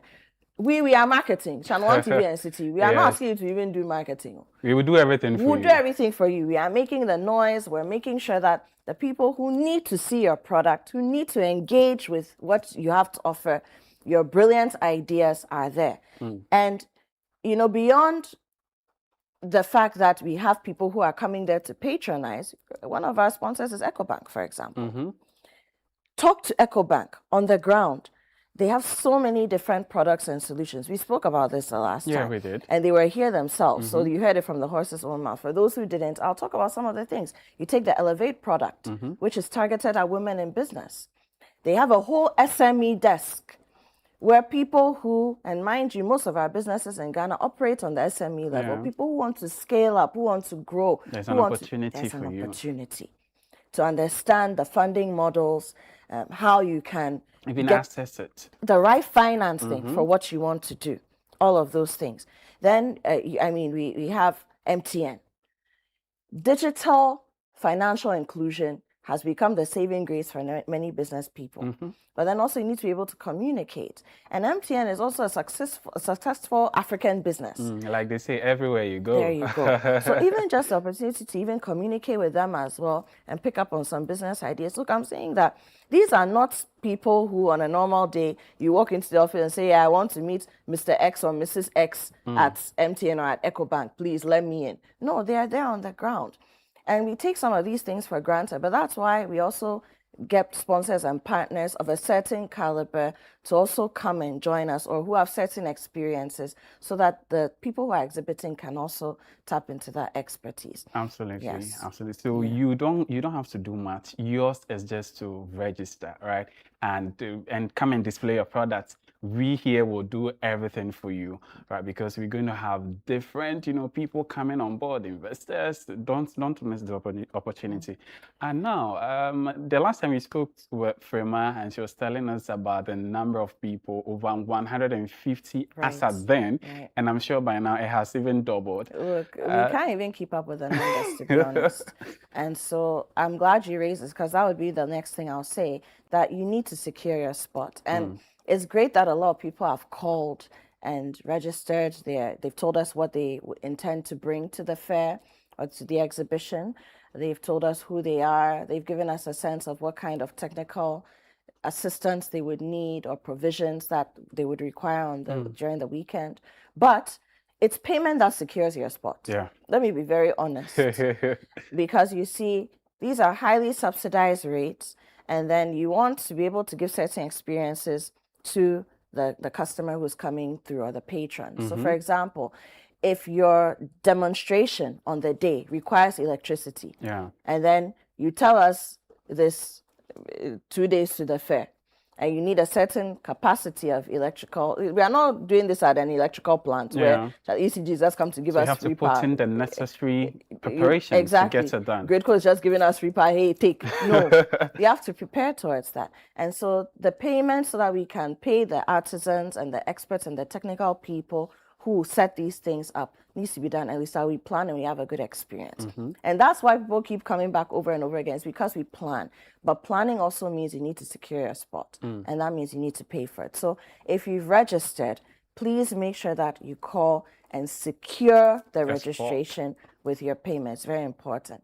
If you're speaking to us for the first, or you're hearing about this for the first time, you are not too sure, you still have some questions, there's a magic number that you can call. 0205 973 973. 0205 973 973. If that's not going through, of course, by all means, call 0558 973 973. 0558 973 973. Ask all your questions. And it seems like there's a lot of time, but there isn't. Today is the 7th of August, which means that we have 22 days, just a little over 3 weeks. And before that, you have to secure your spot first, especially exhibitors. Exactly. And also prepare yourself too. If you have to come from outside of Accra, for example, you need to prepare your logistics and all that. Whatever you are bringing, how many units of whatever it is. If you're a service person, it's a little easier when people are seeing tangible products. It's, okay, this is what you do. But if you're a service person, getting the right team together to be on the ground to talk about what you have to offer, so that patrons will benefit from that information, but also so that the referrals and the callbacks that you're expecting from the exhibition, you also have that happening. So it's preparation for us, but also preparation for you. So please secure now. Make that decision now. Make that call now, and let's get moving. All right, and the customers and the patrons are going to get all these things at a free entry rate. Exactly. That's incredible. Exactly. No, so what we are saying is whatever money you have, you put it in your pocket and come and use it to patronize Made in Ghana goods. Come and patronize Ghana. This is Ghana, so come and patronize her. Come and romance her. Come and invest in her. Come and experience her, and come and take a piece of her away, because the country is for all of us. And these are the ways in which we can get our piece of the national cake, honestly and legally. Exactly. Right? So that's what we're saying. So come. I know some people, sometimes they're, okay, I'm building a house. Charlie, I want tiles. Come, you see these things. Yeah. All the things that are being produced here that you didn't even know were being produced here, you have an opportunity. Educational institutions usually come through as well. Perhaps you have questions. I want to study this. I want to further my education. I don't know if there are certain courses that are offered at this university or that university or this technical institution. Even the cut-off points that they admit based on. There you go. And even how you need to prepare yourself so that you have the right requisites and requirements when you are doing the application. Come and talk to the people. Amazing. Right? Engineering, you name it. They're there. And then for those who, like me, I love skincare products. And I don't remember the last time I used a skincare product that wasn't made in Ghana. It's been a very long time. So come and see how people are using our baobab, our shea butter, our neem oil, all these different things that you may take for granted to do skincare. Also, those who want to manage their BP, their diabetes, all these things. I mean, look, from healthcare to the last straw, Everything is going to be there. I can't talk about everything this morning. I know, but I know. everything is there. That's what I can say. All right, Apiako, it's been great having you. But your final words? So my final words, once again, let me just reiterate that it seems like 3 weeks is a long time, but it's not. So please call the numbers 0205 973 973, 0558 973 973. Register. If you've already logged yourself in the system, you do your payment. Okay. If you have questions, ask them. And I want to thank EcoBank and MTN. Yes, this is not their first time doing this with us. In fact, they actually told us last year that they are coming back, and they kept their promise, and they are here. So please help me, Wahab, and then also our audience thank MTN and then also EcoBank. The Pan-African Bank. Yes, thank you very much. And I'm sure a lot more will be no, coming of on course. board. And you see, when we do things like this, we always say, oh, corporate Ghana doesn't support. So when you even have one company, let alone two, who are willing to throw their weight behind something like this and put their money where their mouths are, we have to be grateful for it. Yeah. So thank you. Apiako, it's been great. It's a very insightful conversation. I'm sure the businesses, the services, the SMEs, or the startups, have finally, this is going to make you, make that final decision to be part of the This is Ghana exhibition. That is going to happen on the 29th and 30th of August, 2026 at the Efua Sutherland Children's Park.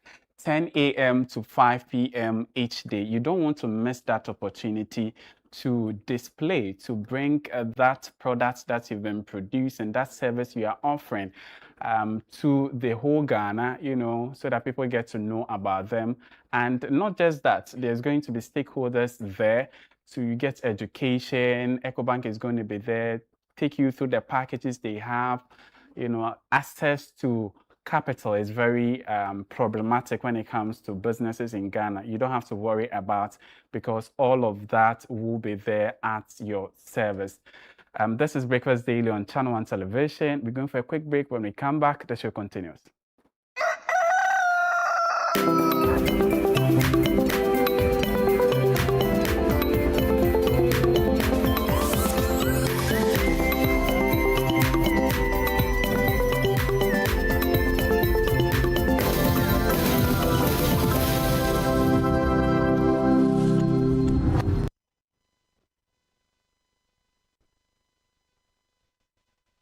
Welcome back to the show. This is Breakfast Daily on Channel One Television. Chris, this is Ghana exhibition. I can't fake. I know you also can't wait. What are you looking forward to go to grab within that 2 days? I don't know yet. You're still thinking? I don't know yet. I just want to see what it's going to be displayed this year, because every year comes with a surprise. And I just can't wait to see what people have when it comes to their innovations and products. So I don't know yet, but obviously I've started doing the susu. So I've started saving the money, putting money in my piggy bank just for that day. So if there are people who would also want to shop just like me, the best thing for you to do is just start saving up. You don't necessarily need to always be a person that is going to be exhibiting. You can actually come to, if you want to shop and if you want to discover the arrays of products and services that Ghana actually has to offer. And also, that's also where you get to discover a lot of innovations and a lot of institutes and, corporate bodies that you don't know existed.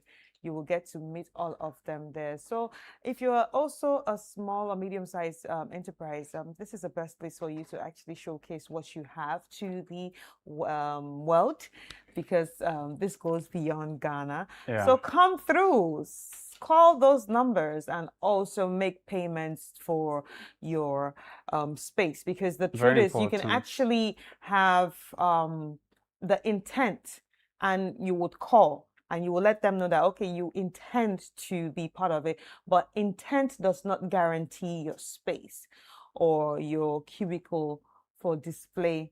What actually guarantees your space is making payments. So do well to make those payments as you are calling and intending to be part of it, because you never know. But anyway, I would also like to remind you that the Literacy Challenge is still on. The race to the Literacy Challenge is still on. We called, you know, for the essays, you have written the essays, and obviously you know, people behind the whole vetting are already going through we are the scrutinizing them. essays, looking at each and every one of them. That is going to be leading us to choosing the 100 people that are going to be writing the aptitude test on the 16th of August 2026 at the British Council. It's going to be on a Sunday at 12:30 p.m. And if you have any inquiries, please call the number 0205-973-973. But remember that you are going to be called on your phone or sent a message. And also the names of the people who are going to be writing or moving to the next stage will be called on City 97.3 FM. So please put your ears down to Branch in the City and Traffic Avenue, and also Breakfast Daily, because we also get to mention some of these names here. So do well to stick and stay right here with us on City 97.3 FM and Channel 1 TV for the next stage of the Literacy Challenge. But we want to say a big thank you to each and every one of you who have joined us today. It's been a great show, and we hope you enjoyed it as much as we enjoyed it. And we'd also like to remind you that when we leave, please keep yourself glued to Channel 1 TV. My name is Chris Carter. And I am Wahab Abdulrazak. Thank you very much for staying with us up until now. Have a blissful day and nice weekend ahead. Today's Friday. Bye.